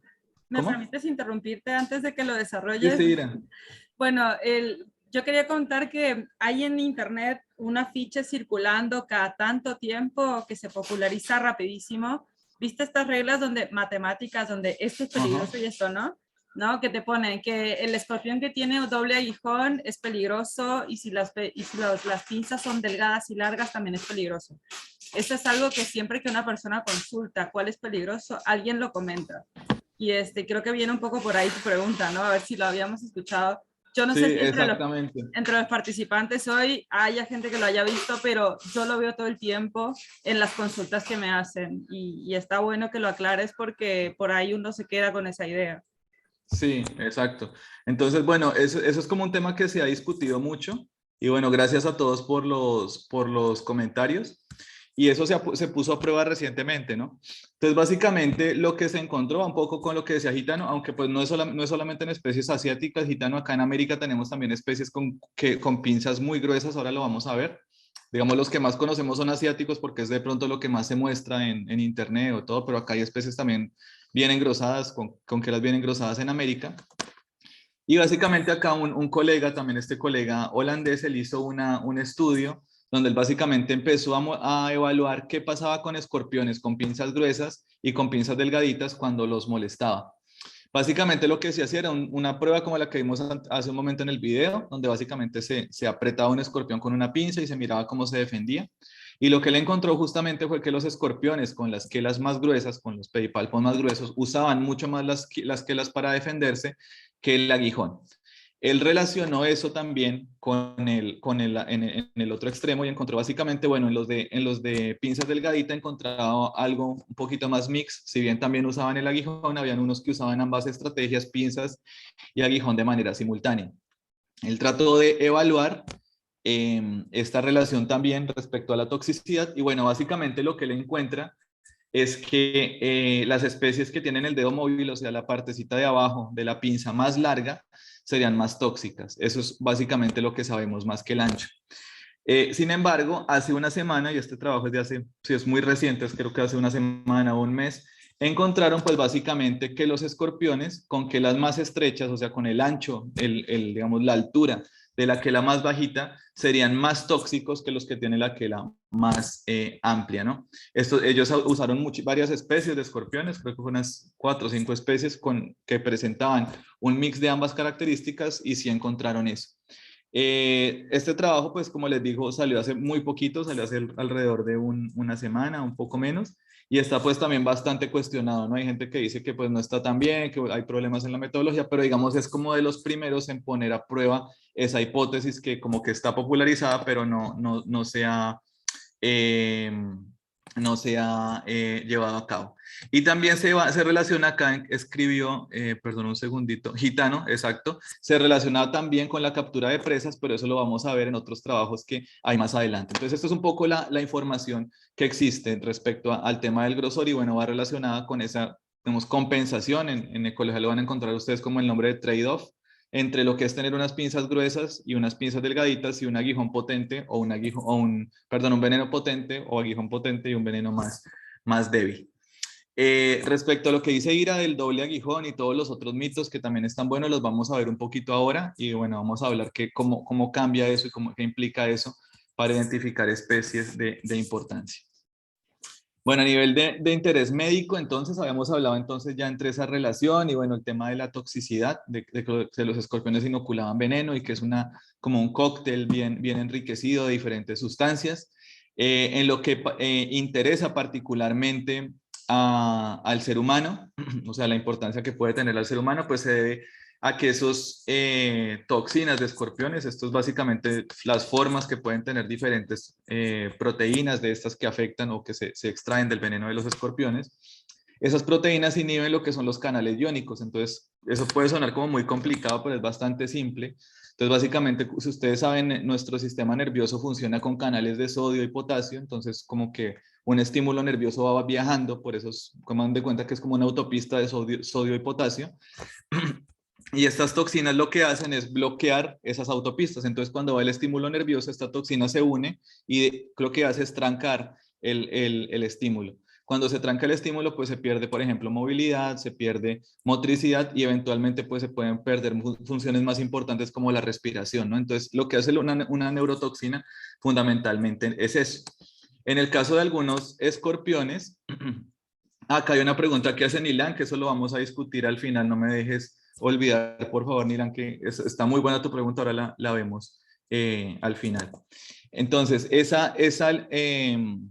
ese bloqueo que ocurre es más efectivo pues, en algunas especies que en otras frente a los mamíferos. Hay muchísimas hipótesis, acá pues no puedo entrar a explicarlas todas de por qué los escorpiones serían más tóxicos contra un mamífero, como que no hay mucha explicación. Hay gente que dice que es por defensa, hay gente que dice que es por alimentación, bueno, entre otras. Y hay otros que dicen pues básicamente siempre que esos canales iónicos son muy similares entre los mamíferos y los insectos, entonces que, digámoslo así, por esa similitud serían tan tóxicos algunos escorpiones frente a las personas, ¿no? Porque básicamente su veneno funcionaría igual de bien en un insecto, o bueno, no igual de bien, pero bien, digámoslo, en un insecto que lo que sería en los seres humanos. Entonces, esa es como una de las principales explicaciones. A nivel pues de lo que pueden producir los diferentes, los venenos de escorpiones, entonces tenemos desde síntomas muy leves, que son lo que, digamos, la mayoría en muchas especies, que es dolor local, sudoración, eritrema o edema y también tremores o agitación, temblores o agitación, perdón. Los medios que incluyen vómito, fiebre, dolor abdominal, hiperventilación y también un incremento en el pulso. y otros pues ya más agudos que van desde confusión mental, arritmia, bueno, hasta llegar a producir el coma, fallo multiorgánico y la muerte, ¿no? Entonces esto va a variar muchísimo de acuerdo a la especie que nosotros evaluemos. Aquí simplemente esto se debe pues a todas estas diferentes toxinas. Acá es simplemente ustedes para que vean, no lo vamos a entrar a detallar, pero todas estas diferentes toxinas que están en el veneno de los escorpiones pues van a llevar a cabo a que se produzcan diferentes sintomatología y bueno, y diferente desencadenamiento de la gravedad del accidente. A nivel pues general, el veneno de escorpión afecta, como les decía, diferentes órganos, dependiendo también del tipo, de la composición del veneno de la especie que estemos hablando. Entonces acá desde fallas cardíacas, respiratorias, fallas a nivel cerebral, las neuromusculares, que son como las más frecuentes también por el modo de acción de los venenos, y algunas otras que pueden llegar inclusive a afectar los riñones. Entonces, como les decía, el hecho de que la composición del veneno de los escorpiones sea tan variada, pues da a que nos puede llevar a una gran cantidad, digamos, de síntomas diferentes. Sin embargo, y si bien esto es cierto que esto ocurre, no es de denotar y recordar acá nuevamente de pronto para quienes no estaban antes, pues justamente que esas toxinas de escorpiones no, o que la gran mayoría de especies de escorpiones no representan peligro para el hombre, sino estos estudios pues se hacen enfocándose justamente en las especies que son peligrosas, ¿no? O sea, se eligen las que son peligrosas y se mira qué hacen. No quiere decir que todos los escorpiones que estemos viendo nos vayan a producir una reacción como la que nosotros estamos viendo acá. Bien, acá también, y si bien el veneno, como les decía, ese cóctel de toxinas que tiene hace que sea como potencialmente muy malo y que lo veamos muy malo, recientes investigaciones en temas que son, como son, por ejemplo, la bioprospección, pues han demostrado que el veneno también tiene un potencial inmenso en tema terapéutico y medicinal. Entonces acá ustedes pueden ver todas las aplicaciones terapéuticas que pueden tener el veneno de los escorpiones. Se está trabajando muchísimo en lo que son las propiedades anticancerígenas y analgésicas. También, como les decía, el hecho de que tenga otros factores y los escorpiones, pues el veneno tiene esa propiedad antibacterial, antifúngica, antiparasítica, etc. Hay inclusive líneas de trabajo que están utilizando venenos de arácnidos, de arañas, y también se va a probar con escorpiones para combatir justamente bacterias como estas bacterias intrahospitalarias. No sé si ustedes han escuchado como unas bacterias que son resistentes a todo en los hospitales, que les dan con antibióticos, les dan con otro y parece que son muy susceptibles al veneno de arácnidos. Entonces el veneno de los escorpiones serviría en ese caso, bueno, de arañas está funcionando y de escorpiones se va a explorar. Si es exitoso, serviría justamente para combatir ese tipo de bacterias. Y a nivel general, esto es un trabajo general, el uso del veneno de los escorpiones, pues si lo sabemos manipular adecuadamente, podemos llevar todas esas propiedades que tiene, que aparentemente son malas, pues a que ataquen las células cancerígenas, ¿no? Entonces ahora se está diseñando muchas toxinas para, por ejemplo, se manda un veneno contra un cáncer de mama, se ha trabajado mucho, cáncer de mama muy agresivos, y básicamente el veneno ataca el tumor como atacaría una célula cualquiera, si lo sabemos, digamos, entre comillas, programar bien, y esos venenos pues van a tener o sea, son bastante prometedores en el tema del tratamiento del cáncer, ¿no? Funcionan, como les decía, bloquean los canales iónicos de las células cancerígenas, pueden también inhibir la metástasis, todo el tema de la dispersión del cáncer en el cuerpo se puede inhibir, y también pueden activar a lo que se conoce como la apoptosis o la muerte celular. Entonces, el estudio de los venenos de escorpiones en medicina no solamente se limita a buscar antivenenos contra una especie particular, sino que ahora hay toda una línea de trabajo y también para eso nos sirve conocer nuestra biodiversidad, ¿no? Entonces, hay toda una línea de trabajo relacionada con la aplicación terapéutica que pueden llegar a tener estos venenos. Bueno, entonces eso pues particularmente relacionado con lo que era sí, acá dice Gitano que se está usando el tema en Parkinson, sí, justamente por la relación que tienen las toxinas con el sistema nervioso. Bueno, gracias Gitano por el apunte. Bueno, como les decía, lo que más se ha estudiado justamente es la defensa, pero también el veneno de los escorpiones pues están estrechamente relacionados con lo que es la captura de presas. Entonces, como les decía, el veneno evolucionó justamente para atacar presas como pueden llegar a ser los insectos. Entonces, aquí vamos a ver el uso del aguijón en el uso del aguijón en escorpiones, también como en el caso de las presas, pues va a estar muy determinado por lo que es la morfología del escorpión. Entonces aquí ustedes pueden fijarse, esto es un trabajo que hicimos este año. Entonces acá básicamente usamos escorpiones con diferentes morfologías. Aquí ustedes pueden ver escorpiones con pinzas muy gruesas como este de acá y aguijón muy chiquitito, hasta escorpiones con pinzas más delgadas y el aguijón bastante más grueso. Y acá lo que encontramos fue nuevamente bien interesante, pues esto fue justamente esta publicación fue un poco antes de la otra, pero bueno, acá encontramos que los escorpiones con pinzas gruesas tenían mucha más fuerza que los que tienen las pinzas más delgaditas. Aquí ustedes pueden ver el grosor y acá está la fuerza en Newton, la fuerza con la que pueden apretar. Esto lo hacemos acá en el laboratorio, simplemente se pone un dispositivo que mide la fuerza y ponemos al escorpión a que apriete, apriete lo más fuerte que pueda y bueno, ahí le medimos la fuerza. Y de manera interesante lo que también nos llamó la atención fue el uso del aguijón, que el uso del aguijón acá fue mucho menor en esta especie que tenía la mayor fuerza y fue bien frecuente en todos los demás escorpiones. O sea, los escorpiones que tenían mayor fuerza y un aguijón, ojo que esto también era importante, un aguijón menos desarrollado, eran mucho menos propensos a picar que todos los demás. Esta especie de acá era bien interesante porque tiene también fuerza, o sea, es una especie que es relativamente fuerte, pero tiene el aguijón desarrollado y esa usaba una estrategia mixta. O sea, ya como dependiendo de la presa, a veces la mato solamente apretándola o si me toca usar el aguijón, uso el aguijón y la pico. Y aquí vemos un poquito, esto es para que vean, mostrarles rápidamente cómo se contrastan los dos métodos. Voy a adelantar un poquito el video. Este es el escorpión de las pinzas gruesas, ahí ustedes pueden ver eso fue contra grillos en los experimentos, agarra el grillo y básicamente lo aplasta usando las pinzas y después pasa a comérselo, mientras que en este otro, vamos a adelantar un poquito, perdón, este otro de acá, básicamente agarra rápidamente la presa, como no puede aplastarla, básicamente la sujeta y la pica. Queda un poquito en los comentarios que ustedes decían hace un momento. Entonces el uso del aguijón va a estar muy condicionado también en la captura de presas y esa fuerza justamente es el hecho de que tenga pinzas más delgaditas, hace que tenga más estrés y lo obliga justamente a usar más frecuentemente el aguijón y a tener una toxina más efectiva. Bien.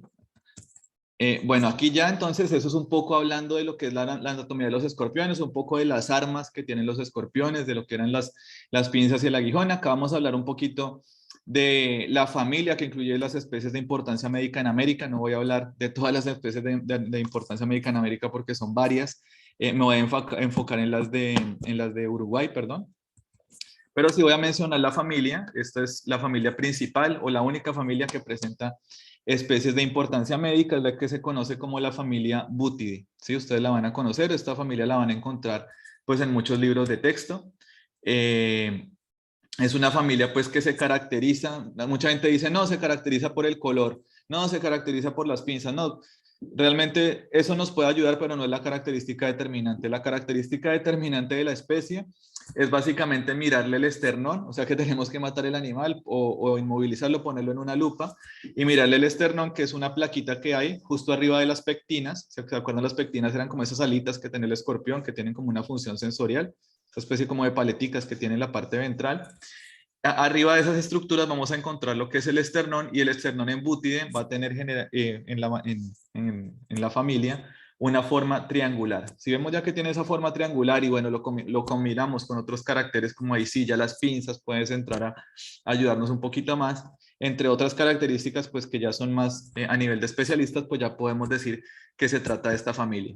Sin embargo, en general, pues esta familia, como les decía, va a presentar palpos estilizados y van a tener aguijones, digámoslo, bastante desarrollados, y en muchas especies pues va a presentarse lo que la gente llama el doble aguijón, que es esta especie de espuelita que tienen acá, que en realidad se llama tubérculo subaculear.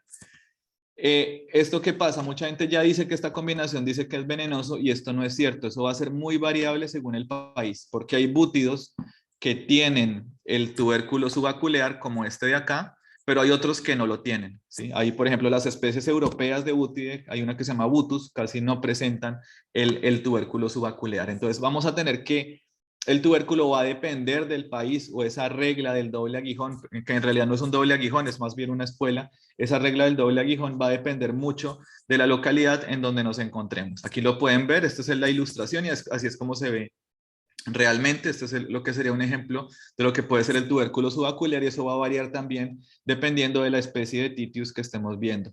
¿Cuál es la función de ese tubérculo subaculear? No se sabe, o sea, se ha puesto como muchas hipótesis que es para que no se le parte el aguijón, dicen algunos, otros dicen que es para como impulsarse entre la vegetación. Hay algunas hipótesis, pero no hay claridad de por qué o para qué sirve a los escorpiones ese tubérculo subacular y por qué algunas especies lo tienen y otros no. En general, en la familia Buthidae, acá en América, vamos a encontrar dos géneros que son de importancia, o hay varios, pero digamos los que reúnen la mayoría de especies de importancia son dos. Uno es el género Titius y el otro es el género Centruroides. El género Titius va a ser el más frecuente, es el que incluye la mayor cantidad de especies de importancia médica acá en América del Sur. Centruroides pues tiene especies que no son tan mortales como Titius en América del Sur, pero en México y parte de Norteamérica sí se han encontrado especies de centruroides que pueden llegar a ser complicados, ¿no? No se sabe por qué. Hay centruroides que sí, y justo los que están en México y Estados Unidos son más venenosos. Alguna gente dice, perdón, que es por el tema del desierto, que viven en hábitats más hostiles y por eso son más tóxicos, pero no se ha estudiado. En el caso de Titius, sí van a tener especies de importancia en casi todos los países, desde básicamente Colombia, Panamá, casi al sur como Brasil, ¿no? En el caso de Uruguay ya vamos a hablar un poquito de la especie que ocurre acá, qué es lo que pasa. Bueno, acá ya pasando entonces, como les decía, en el caso de Uruguay básicamente hay solamente nativa, hay una especie del género Titius, que es Titius uruguayensis, es como les decía una especie relativamente pequeña, tiene una amplia distribución en Uruguay, aunque no es muy sinantrópica, o sea, en algunas veces se encuentra en las casas, pero no llega a ser tan frecuente como otras, que vamos a ver más adelante.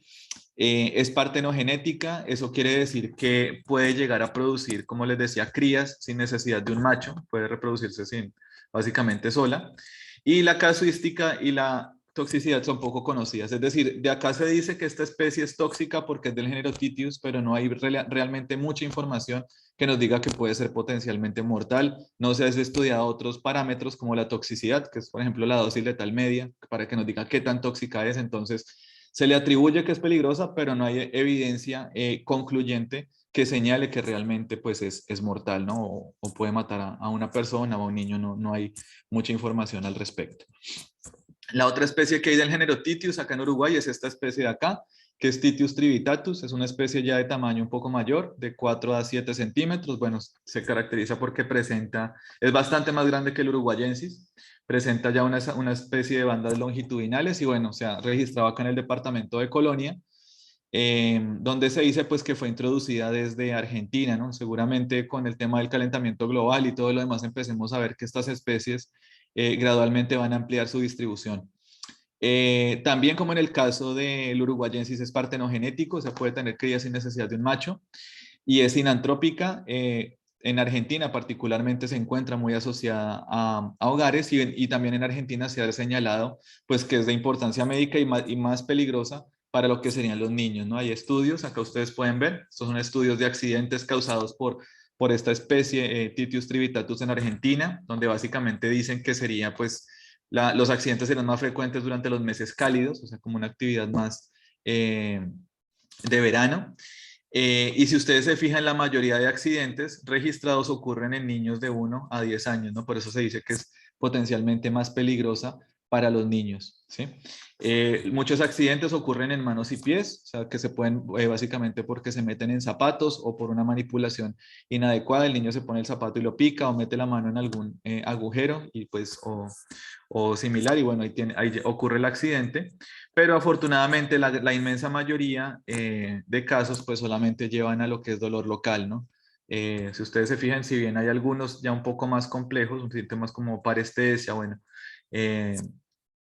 mareo, básicamente lo bueno es que la gran mayoría de estos accidentes pues no terminan en la muerte de la persona.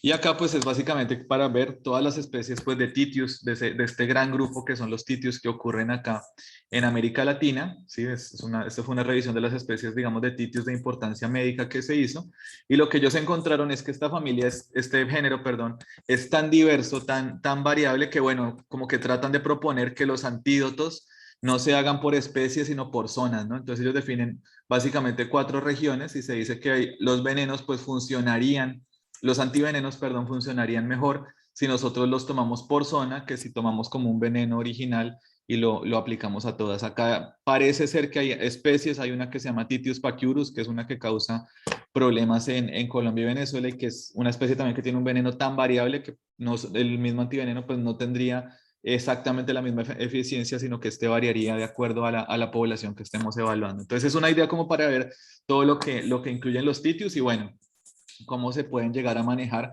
de acuerdo con su toxicidad. Esto es simplemente para que haya, lo que les comentaba, esto es la casuística, esto es particularmente para esta especie que es el Titius colombianus, la casuística en Colombia también. Nuevamente acá mostrarles que aparentemente esta especie pues puede llegar a ser más complicado para niños menores. Acá ustedes pueden ver que es el 40% apenas de niños tienen síntomas leves. Y bueno, hay un porcentaje relativamente importante, como el 28% de niños, que puede tener una reacción grave al veneno de esta especie de escorpión, en contraste a otras edades, ¿no? Esto es básicamente un estudio de casuística para esa especie que les comentaba hace un momento. Sin embargo, como les decía, estudios como estos en Uruguay pues son escasos respecto al Titius uruguayensis, entonces no sabemos si realmente esa especie pues puede llegar a tener esa misma toxicidad. Entonces hace falta pues que se lleve a cabo mayor investigación para pues averiguar si realmente la especie es venenosa, ¿no? Eso no quita que si encontramos uno no lo manipulemos con cuidado, pero pues tampoco tener miedo de que es un animal pues que realmente nos va a matar. Ya vamos a ver en el caso de Uruguay, las especies que no tienen importancia médica, que son la inmensa mayoría. Cabe resaltar que el Titius uruguayensis no es tan frecuente, es una especie relativamente rara en comparación a estas otras. Entonces tenemos que en Uruguay se presenta esta otra familia, que es la familia Botriuridae, que son estos escorpioncitos que están viendo acá. Como en el caso de los Butidae, vamos a ver también el esternón, que como les decía es esa plaquita que está encima de los pectinas. En este caso, una de las características, entre otras, yo simplemente voy a mencionar las más generales, es el esternón, que ya no va a ser triangular, sino va a tener una forma más bien pentagonal. Y comparándolo con el Titius, o sea, estamos siempre haciendo la comparación contra esa otra especie peligrosa, vamos a ver que este va a tener los palpos más engrosados y bueno, va a tener también, si bien un aguijón, un metasoma prominente, no va a tener la presencia de ese tubérculo subaculear. La mayoría de escorpiones que vamos a encontrar en Uruguay, son de esta familia, son botriúridos. Hay gente que dice que todos los que sean negros son inofensivos, realmente no están así, ahora lo vamos a ver, pero bueno, acá lo que me interesa que sepan es que estos escorpiones, los botriúridos, no tienen importancia médica, o sea, su veneno, si bien puede llegar a ser doloroso en la picadura, no los va a matar ni va a producir los síntomas que, por ejemplo, producían esos titius que sí veíamos que están en otros países. En el caso de Uruguay, eso no va a pasar. Aquí yo resumí brevemente un poco las características, porque todas son de las especies de esta familia, porque son muy similares entre sí. Entonces son especies que están distribuidas en casi todo el Uruguay, tienen una amplia distribución en el país, lo van a encontrar en la playa, lo encuentran en los montes. Son especies pues que van a oscilar entre aproximadamente 5 a 7 centímetros de longitud, ligeramente más pequeños y más grandes. En la gran mayoría de especies de esta familia, pues vamos a tener que los machos tienen una estructura en el metasoma, como una especie de hendidura, conocida como la foseta, y en el caso de los pedipalpos vamos a tener que tiene una muesquita, como una especie de espinita presente. Acá es importante resaltar que la coloración es variable, ¿sí? Entonces fíjense que acá esta es otra especie que se llama Urophonius, que es de esta misma familia, y va a tener una coloración parecida al Titius. Miren acá la coloración, perdón, voy a volverme un poquito del Titius. Si bien es parecida, vamos a tener que fijarnos, es como nuevamente en estas estructuras como son los palpos y el aguijón. O sea, la coloración del escorpión por sí sola no me va a decir nada, sino tengo que combinarlo con otras características. Aquí podemos ver las principales especies. Entonces acá tenemos Botriurus bonariensis, rochensis y bujerli, son especies muy similares entre sí. Cambia levemente la coloración de las patas, bueno, entre otros caracteres más específicos. Y tenemos también el otro ejemplar de esta familia, el que les hablé hace un momento, que es Urophonius yeringi, que es un escorpión amarillento, pero que va a tener nuevamente, y acá recalco, los palpos engrosados y también la ausencia de ese tubérculo subaculear en la parte final del aguijón. Bueno, tenemos acá otra familia, que es una familia que se llama Euscorpide. Es una familia que no es nativa de acá de América, es una especie que fue introducida aparentemente del sur de Europa, es lo que se hipotetiza. Con el tema de los barcos y bueno, todo lo demás que pudo haber llegado. Está presente fundamentalmente en Montevideo, pero bueno, se dice que se han encontrado poblaciones expandidas de esta especie. Y acá lo podemos caracterizar fácilmente, a diferencia de las otras. Vamos a ver que las quelas en esta especie son masivas y vamos a ver que el metasoma pues es relativamente más estrecho proporcionalmente si lo vemos comparándolo con las otras dos, ¿no? Estas características son muy generales, no son las características ya que uno mira a nivel de especialista, que mira el esternón y todo lo demás, sino es para que sepamos identificarlo. Y otra característica interesante de esta especie, pues es que el último segmento, el aguijón, va a ser de coloración amarilla, que es lo que le da el nombre, ¿no? Flavicaudis creo, significa de cola amarilla, entonces básicamente el atributo. Es una especie pues que va a tener hábitos pues fundamentalmente sinantrópicos. Entonces esto es básicamente lo que es la diversidad en Uruguay. Como ven, no hay tantas especies, hay pocas especies peligrosas y la gran mayoría de especies que vamos a tener acá pues no representan importancia médica. Bien, ya habiendo visto eso, entonces vamos a hacer una pequeña sesión. Entonces vamos a ver qué pasa cuando aparece un escorpión en nuestra casa, cómo podemos prevenir accidentes, qué podemos hacer. Entonces básicamente acá es importante considerar todo esto. Entonces, ¿qué hacemos? O para prevenirla, si nos aparece un escorpión en la casa, pues para combatir esto. Básicamente una de las principales acciones, como les decía, son preventivas, no es tanto ir al choque con las poblaciones, sino de prevenir, haciendo de nuevo énfasis en que la gran mayoría de especies no son de importancia médica para el hombre, pero bueno, si no nos gusta o nos incomoda, podemos hacer lo que es remoción de escombros y limpieza. Entonces vamos a evitar que se nos acumule mucha humedad, son animales que viven en la humedad, debajo de troncos y estructuras similares. Vamos a cubrir también grietas y aberturas, o sea, todo lo que ellos se refugian mucho en lo que son rupturas de las estructuras, por ejemplo, de los ladrillos y demás. Entonces aprovechan esos espacios y tampoco vamos a tratar de usar control químico. Hay varios estudios que han mostrado que, por ejemplo, fumigar y todo lo demás en los escorpiones no es tan efectivo porque ellos se meten muy profundo en las grietas y el veneno generalmente no llega hasta ahí. Bueno, y aparte que el veneno pues es ambientalmente nocivo, ¿no? Entonces tratar de evitar eso. Frecuentemente vamos a hacer chequeo de prendas, vamos a mirar si las prendas, por ejemplo, zapatos y demás, si tengo una casa que está con infestación, pues mirar si se me metió debajo del zapato, si me metió en el pantalón. Frecuentemente, insisto, eso pues es más para países que tienen especies realmente peligrosas. Acá en Uruguay no es tanto el caso. Y si tenemos ganas de buscar en nuestra casa, sí hay una técnica bien interesante, que es a través de la luz ultravioleta. Entonces nosotros podemos tomar luz UV, que es esa luz que se usa como para ver si los billetes son falsos. Hay linternas que venden de eso. Y en la noche la prendemos y si hay escorpiones, pues se van a ver así, ¿no? Ellos tienen una reacción ante esta luz ultravioleta, adquieren una coloración verdosa. Entonces es una manera bien interesante. De hecho, cuando uno los va a buscar al campo, la forma más fácil de encontrar escorpiones es poner estas linternas y buscarlos de esa manera. Si hay muchos, pues se van a ver en la noche y se ven realmente muy fácil. Si tenemos encuentro con un escorpión, ¿qué podemos hacer? O sea, si me aparece uno en la casa, ¿cómo tratamos con el animal? Primero, para la remoción, pues no lo vamos a manipular directamente si no sabemos qué animal es. Entonces vamos a evitar conductas como esta. Hay gente que se las pone en la mano o los toma inmediatamente y ahí ocurren accidentes. Entonces, si no sabemos qué especie es, pues vamos a tratar de evitarlo. Y podemos utilizar fácilmente implementos caseros, por ejemplo, un vasito y un papel, se le pone el vasito encima y el papel debajo, ¿cierto? Y se saca, como están haciendo acá con esta araña, podemos hacer algo muy parecido con los escorpiones. Y si ya queremos tomarlo, pues se pueden usar pinzas, siempre tener cuidado que las pinzas sean bastante largas, más largas que el escorpión. Y básicamente lo vamos a tomar del penúltimo segmento abdominal, se agarra de esta partecita que está acá y se lleva de un lado hacia el otro. Se puede poner en un recipiente y lo alejan o lo pueden tirar directamente en el pasto. Lo que pasa cuando uno los agarra, por ejemplo, así o con las pinzas es que ellos tienden a voltear y a tratar de pellizcar a la persona. Entonces, por eso es importante que las pinzas sean bien largas porque cuando intente pellizcar, pues no va a encontrar la mano. Pueden dar pellizquitos bien.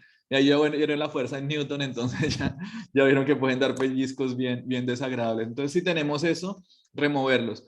No vamos o siempre que aparezca un animal, no por el hecho de que nos parezca que puede llegar a ser peligroso o que potencialmente o que alguien me dijo vamos a entrar a matarlo, ¿no? Que es lo que pasa normalmente. La gente ve un escorpión y bueno, la mejor manera de removerlo es matándolo. Entonces, no, hay formas que son bastante más sencillas y que pues ayudan a proteger justamente los escorpiones que hacen parte de la diversidad local.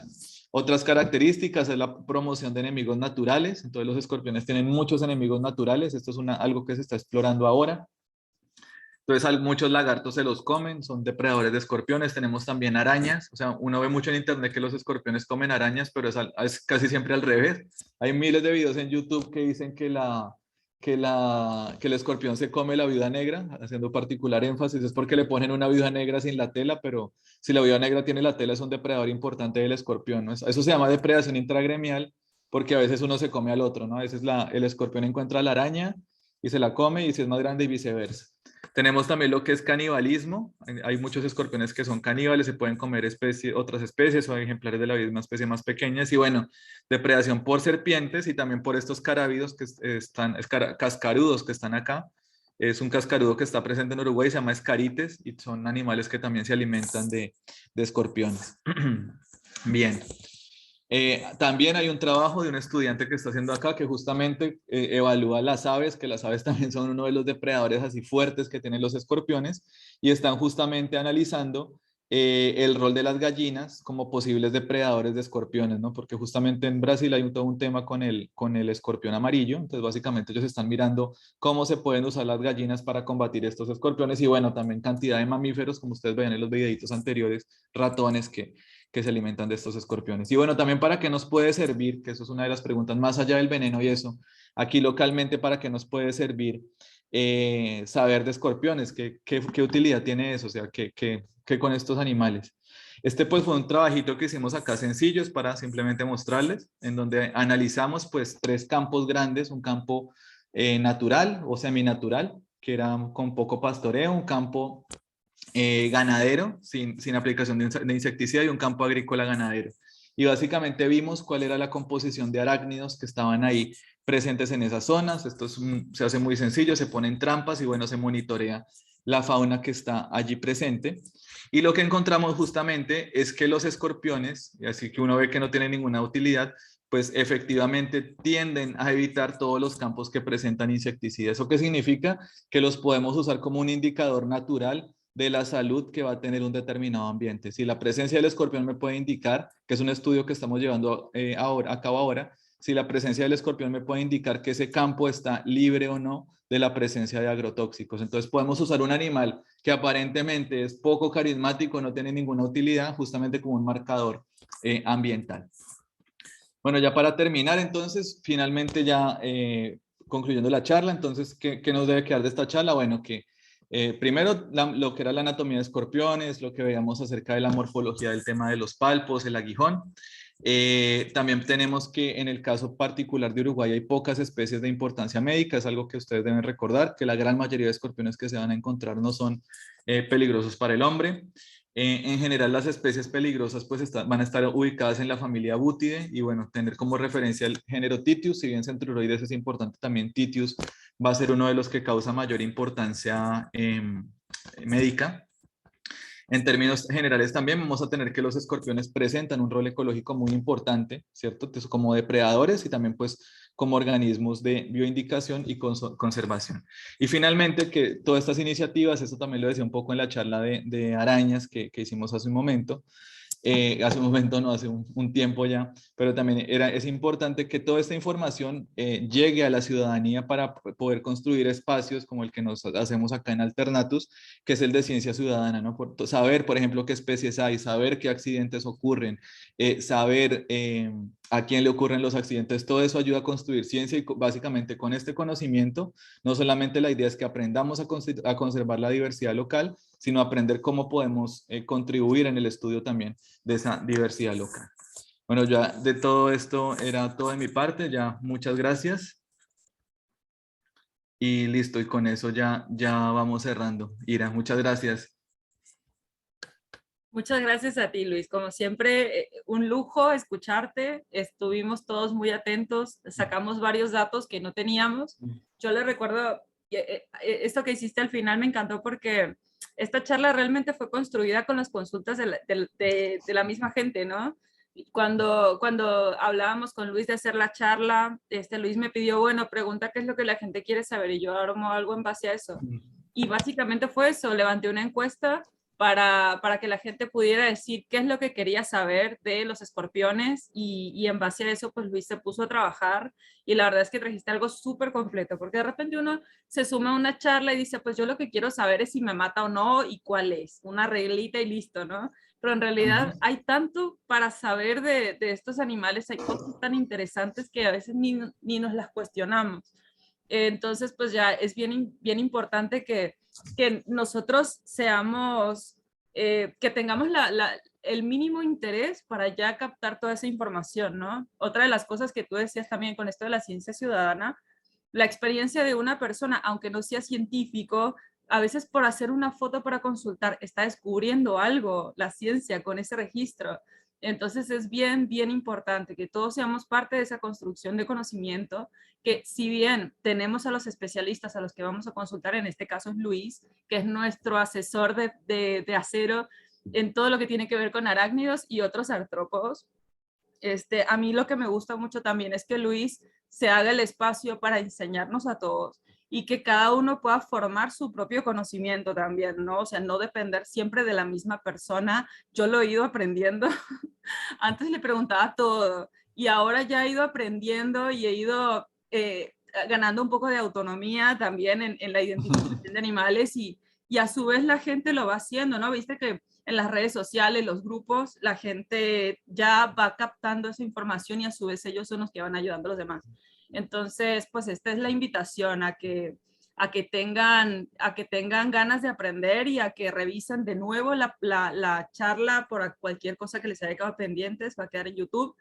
Así que pues ya, me callo y dejo que No, la demás mira, gente que tenga dudas, pues ahí active su micrófono. Tenemos a alguien acá, un iPhone 15 sí, que quiere hablar. iPhone 15. Espérate, yo respondo un par antes de que pregunten. Hay alguien que pregunta si vamos acá por orden un poquito, si la coloración define la especie y eso es algo que ya como que está mandado a levantar porque hay un colega que hizo una revisión del género Titius, que trabaja taxonomía de Titius solamente, y dos Titius que son exactamente iguales, que tú los ves que no, no resulta que son especies diferentes. Entonces todo el tema de la coloración en escorpiones es como de cuidado, ¿no? O sea, no podemos definirlo porque eso es como algo que se dice, no, es que el negro, no, hay que tener muchísimo cuidado. Hay de pronto otros géneros que sí nos puede ayudar, pero en Titius es un tema tremendo. Entonces es para responder esa. Ya voy a responder un pan más y ya le damos paso que alguien preguntó que si el término de lacrán y escorpión son lo mismo. Sí, o sea, sino que es como regional, pero exactamente alacrán y escorpión pueden usarse como sinónimos, es el nombre común del mismo grupo de especies. Y alguien acá que si la alimentación cambia con el veneno, pregunta Nilan. Y esa es una pregunta re interesante porque nosotros estamos, o sea, la línea de nosotros que trabajamos acá es ecología del veneno un poco.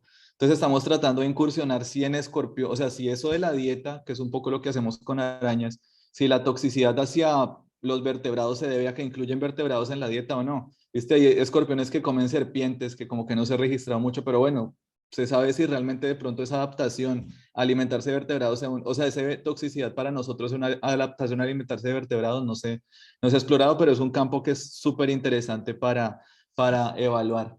Aquí Natalie pregunta que a qué se debe el color. Bueno, esa es a la degradación de un compuesto, que si no mal no recuerdo, es la riboflavina, y si hay como muchas hipótesis de por qué se ponen verdes así cuando están en la luz UV.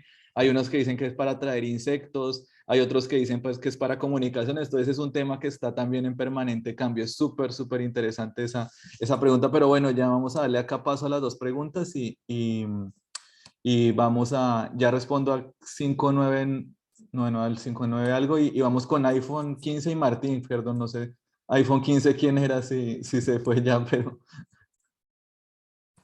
no sé, creo que se fue, dale si quieres Martín y vamos después con la otra persona. Hola, buenas noches. ¿Escuchan bien?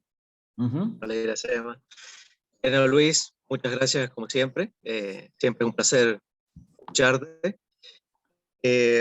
Luis, aquí se puede ver, yo hace mucho tuve un escorpión en cautiverio para estudiarlo. Creo que estaba en buenas condiciones. Un día me apareció con una sola cría en el lomo. Ujú. Y de golpe el otro día no estaba más. ¿Es posible que se le haya comido a Sí, ella y a otras más? ¿Y a sí, qué crees que puede cuando, haberse debido? a veces cuando cuando la hembra ve que son inviables o cuando, por ejemplo, tiene algún estrés, ¿viste? Algún mínimo estrés, no sé, perturbación, inclusive, ella se las come a las crías, o sea, nacen y bueno, después se la come. Entonces eso tiene mucho que ver con la viabilidad de la descendencia. Entonces hay veces que pues lleva el esperma mucho tiempo almacenado y bueno, nacen las crías inviables y bueno, se lo come. Entonces tú puede que la tuya haya pasado eso, que el escorpión que tú estabas manteniendo haya nacido las crías inviables y bueno, vuelven y se las comen ahí mismo. Creo que está silenciado, Martín. Si estaba arriba del lomo, ¿no significa que eran viables o no? No, ese puede ser viable, pero siendo el único, viste que el hecho de Sí. que nazca no quiere decir que vaya a ser. Hay unos que, por ejemplo, quedan ahí, se caen al poco tiempo y se los come. De hecho, hay especies que hacen eso, las tiran arriba en el dorso, se caen y los que se caen si no pueden volverse a trepar y lo vuelve y lo encuentra, se lo come. Entonces, sí hay conductas y también pues depende un poquito de la especie. Entonces, sí, vamos. No sé, Ira, si quieres voy respondiendo acá. Aquí pregunta Gracias. Alejandra que hay unos alacranes entre 1 a 2 centímetros. Alejandra, tendría que ver la foto para saber de qué estás hablando porque hay tantos entre 1 y 2 centímetros que puede ser hasta una especie juvenil a una especie que sea, o un adulto que sea enano. Acá pregunta 59, si existen indicios del escorpión amarillo Sí, subtitius soy en el yo. norte. Sí, sí, nosotros tenemos muestras del escorpión amarillo en Rivera. De hecho, colectamos hace un par de meses un para allá. Había otra pregunta acá. No, y creo que con eso, creo que esas son las preguntas. No sé si alguien tiene más preguntas, Ira o Sí, Martín. Sí. de repente yo te quería consultar Ah, perdón. las Sí. características del hábitat del caso del escorpión amarillo. Mira, nosotros, pues yo te cuento, ahora vino un chico de Brasil para trabajar acá conmigo y vamos a hacer un proyecto con el escorpión amarillo y no pudimos porque encontramos muy poquitos. Tuvimos que buscar en una sierra, no recuerdo el nombre, Cuchilla Negra, ¿puede ser? En Rivera. Puede ser. Por ese lado, y de verdad que ponle, por 20 botriuros encuentras uno de estos titius, o sea, es súper difícil de encontrar. Bueno, al menos en esta temporada que buscamos, y son ambientes más bien secos debajo de piedras, o sea, no es tan frecuente como el otro, entonces no esperaría que fuera común en las casas, ¿no? Y bueno, si encuentras una población grande, nos avisas. No, yo porque generalmente realizo actividades al aire libre Sí. y consultaba No, por el pero- tema justamente este de que decías que lo encontrabas en hábitats secos y no en sí. hábitats con humedad, Pero como no, o sea, hojarasca, para cosas así. encontrarlo, ¿cuál era tu nombre, perdón?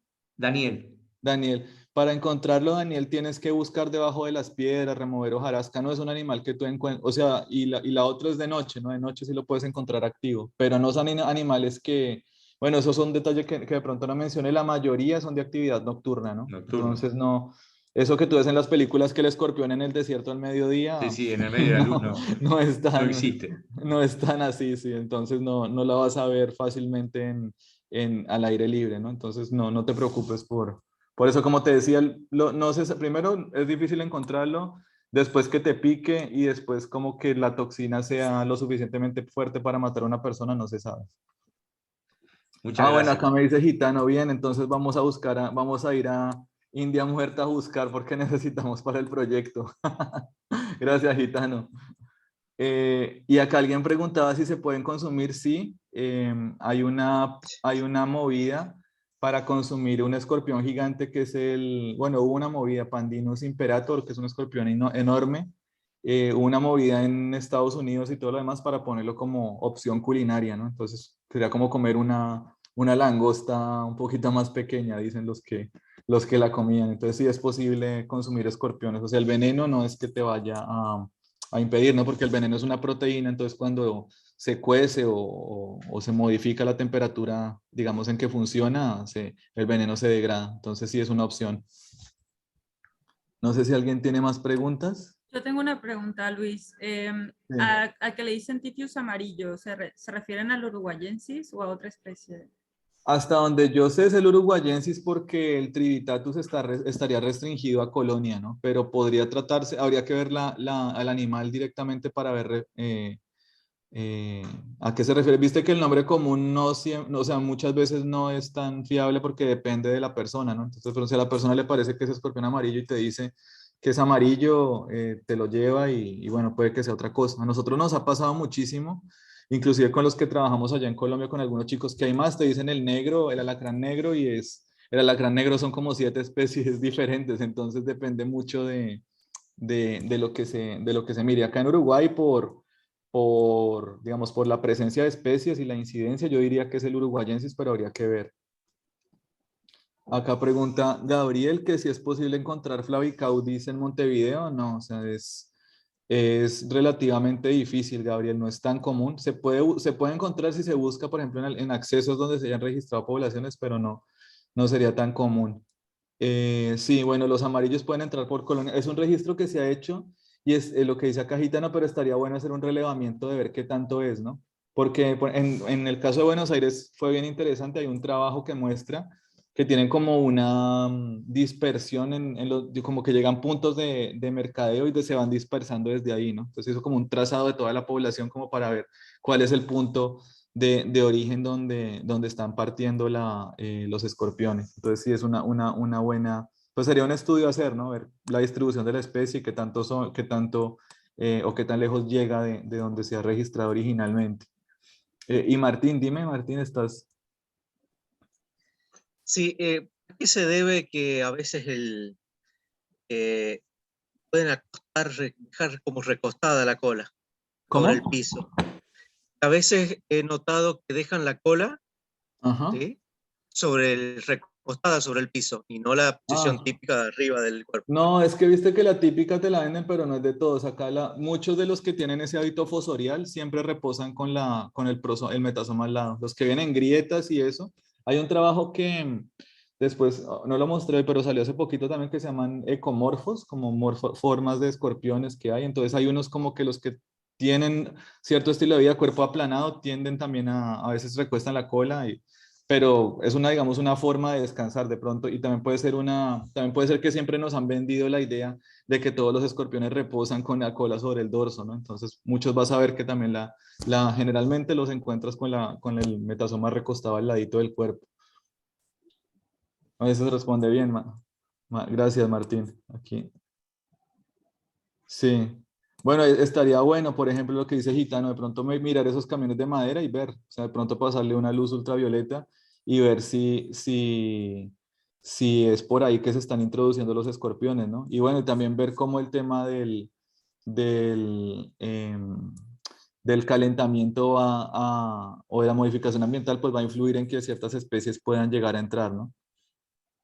Ah, bueno, acá es una pregunta buena de Allison. Si te pica un escorpión, entonces, ¿qué hacer? Bueno, el caso de qué hacer en caso de picadura, entonces se sugiere no aplicar torniquete. Yo no soy médico, te digo básicamente lo que yo sé obviamente un médico te va a poder decir mucho más. Vas a tener que ponerte hielo, no correr, no acelerarte, nada de eso. Y acá está lo que es el CIAT, que es digamos, el centro toxicológico.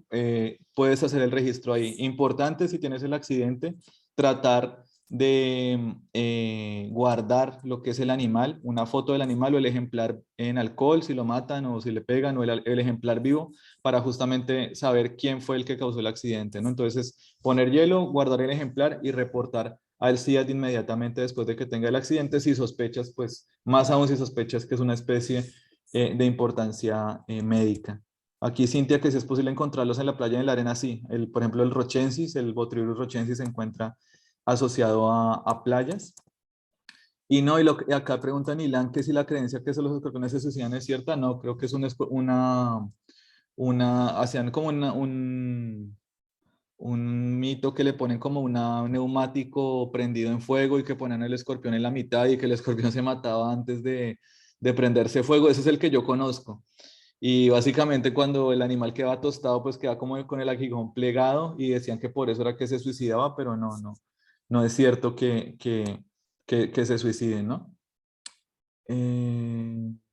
Acá pregunta Facu que si con el Trivitatus me refiero al carrillo y no, el Trivitatus es la especie esta que está introducida de Argentina, es Titius trivitatus. Aquí, bueno, acá Ira pone el, el número. Acá dice Alejandra que le picó uno de niña y tomó antialérgicos y no le pasó una descasualidad del antialérgico. Algunos dicen, si algunos recomiendan frente a algunas picaduras, Alejandra, tomar antihistamínicos, por ejemplo, para reducir el tema digamos, de la reacción a lo que puede ser el veneno. Puede tener que ver o puede simplemente que haya sido una especie que no era de importancia médica y no te haya hecho nada. Sí, acá también lo mismo que dice Rocha. ¿Qué dice? Gitano. No sé a qué especies te refieres, de pronto gitanos, si a los titius, no sé, pues pueden ser especies de nivel medio de toxicidad, ¿sí?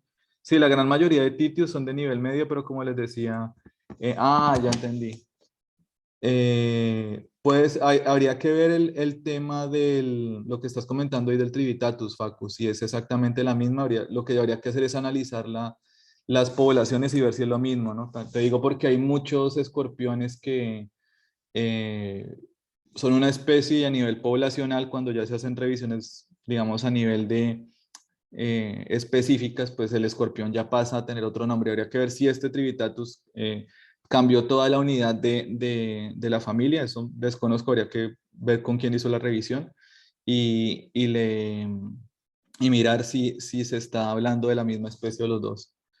Sí, como dice Cintia, sí se produce suero, como en el caso, sí hay un suero que es el suero antiescorpiónico, que se produce también para el caso de los escorpiones, ¿listo? Y un poco lo que trataba de mostrar en el slide, que veíamos que eran por regiones, es cómo se debe producir ese suero de acuerdo a las especies de escorpiones que se encuentran. Entonces, esos autores proponían 4 regiones y producir sueros antiescorpiónicos para esas 4 regiones de los escorpiones que se producen ahí. Ah, bien, Gitano, ya entendí lo que te referías con la toxina. Sí, lo mismo que dice Alejandra, entonces acá, no sé si fue Alejandra que decía que la picó en una pierna, pero que no Brenda, perdón, que la picó en una pierna, no pasa nada, como decía muchos la mayor cantidad de encuentros que se dan es con estos botriúridos que realmente no tienen importancia médica. Entonces es bueno resaltar eso y Uruguay tiene esa suerte, ¿no? Que no hay como las especies de titius, no es como, bueno, yo que vengo de Colombia, por ejemplo, en Colombia el titius es súper, súper común bueno, causa muchísimos accidentes, sobre todo con niños, ¿no? Entonces, sí, es complicado. Sí, acá dice Gitano, sí, hay uno que es bueno, justo el que hablábamos de las gallinas, que está trabajando acá un estudiante brasilero que es el cerulatus, es un problema en Brasil es un problema de salud pública, ¿no? Ahora. Entonces, de pronto más adelante, acá con el estudiante que vino, hagamos alguna cosita para que ustedes vean el método de control de ese escorpión, pero sí es un problema de salud pública, ¿no? En algunos sitios sí. Y también, por ejemplo, especies como de Colombia, Panamá, es como un problema que no se había registrado como de salud pública, pero no porque no pasara, sino porque nadie le daba bola, ¿no? Entonces, ahora que se le da bola y parece que se mata niños, ahora sí pasan a hacer. Entonces, sí es todo un tema y bueno, esto lo que indica es justamente, ¿no? Que falta investigación y que, como decía Cira, todo el tema de ciencia ciudadana en ese sentido puede ayudar, ¿no? Porque uno muchas veces de pronto un caso, una picadura, un accidente que uno se entera es por las redes, ¿no? O sea, mucha información que queda como en el aire y uno pierde por no estar en contacto. ¿Listo? Entonces eso es importantísimo que si ustedes tienen, compartan la información. Creo que el año pasado tuvimos un registro de melo, fue alguien que lo picó un Titius uruguayensis que no pasó a mayores, entonces, pero estaría bueno empezar a hacer eso. Bueno, sí, Gitano, claro que sí, aquí ya creo que Ira tiene mi contacto, cualquier cosa pues me puedes hablar en privado. Aquí en Piriápolis, Luis, también yo he Sí, recibido consultas de personas que han sido picadas por uruguayensis y no pasa nada. sí, sí. Enrojecimiento, dolor. Yo lo que siempre les recomiendo antes de automedicarse es llamar al CIAT. Que llamen, que hagan el reporte y que ellos sean, o sea, los médicos toxicólogos sean los que les recomienden o no tomar determinado Sí, medicamento. O ahí, por exacto. ejemplo, según la reacción que tú tienes, te van a recomendar si es necesario que vayas a la emergencia o no. Pero ahí se concentra aparte es importante que uno haga el reporte porque de esa manera también se construye conocimiento de cómo es la casuística, de cómo es que se dan los accidentes, bajo qué circunstancias. todo es importante, entonces entre más registro dejemos, mejor. Sí, y eso va con la pregunta que dice acá, decía Cintia, y es lo mismo, ¿no? Si te llega a picar un accidente, reportarlo, Cintia, es lo ideal.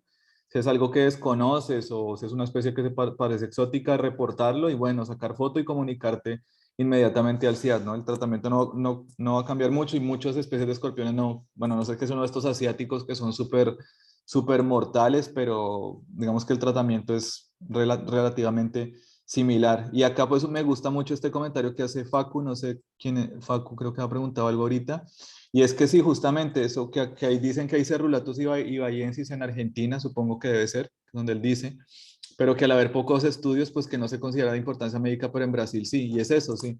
Falta investigación justamente porque no son un problema hasta que empezamos justamente a identificarlo, ¿no? Y en eso ayuda a estos reportes, o sea que picó a alguien y lo reporté, y ya estamos poniendo en el mapa una especie que de pronto antes no se estaba considerando como de interés médico y hasta se pueden, inclusive ahí han salido muchos registros nuevos así también, ¿no? Entonces, eso es lo importante de este tipo de espacios y de como no estar uno aislado desde la parte de investigación de la comunidad, porque la comunidad siempre está como aportándole a uno mucho como investigador. La cosa, esa retroalimentación, pues es también por lo que nosotros hacemos investigación.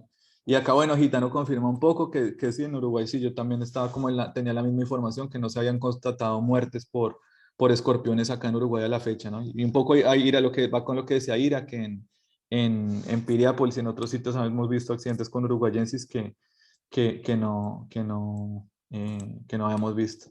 Entonces, sí, Ira, entonces, bueno, y cerramos con lo del grupo, Ira, ¿o qué dices tú? Ya estás promocionando ahí.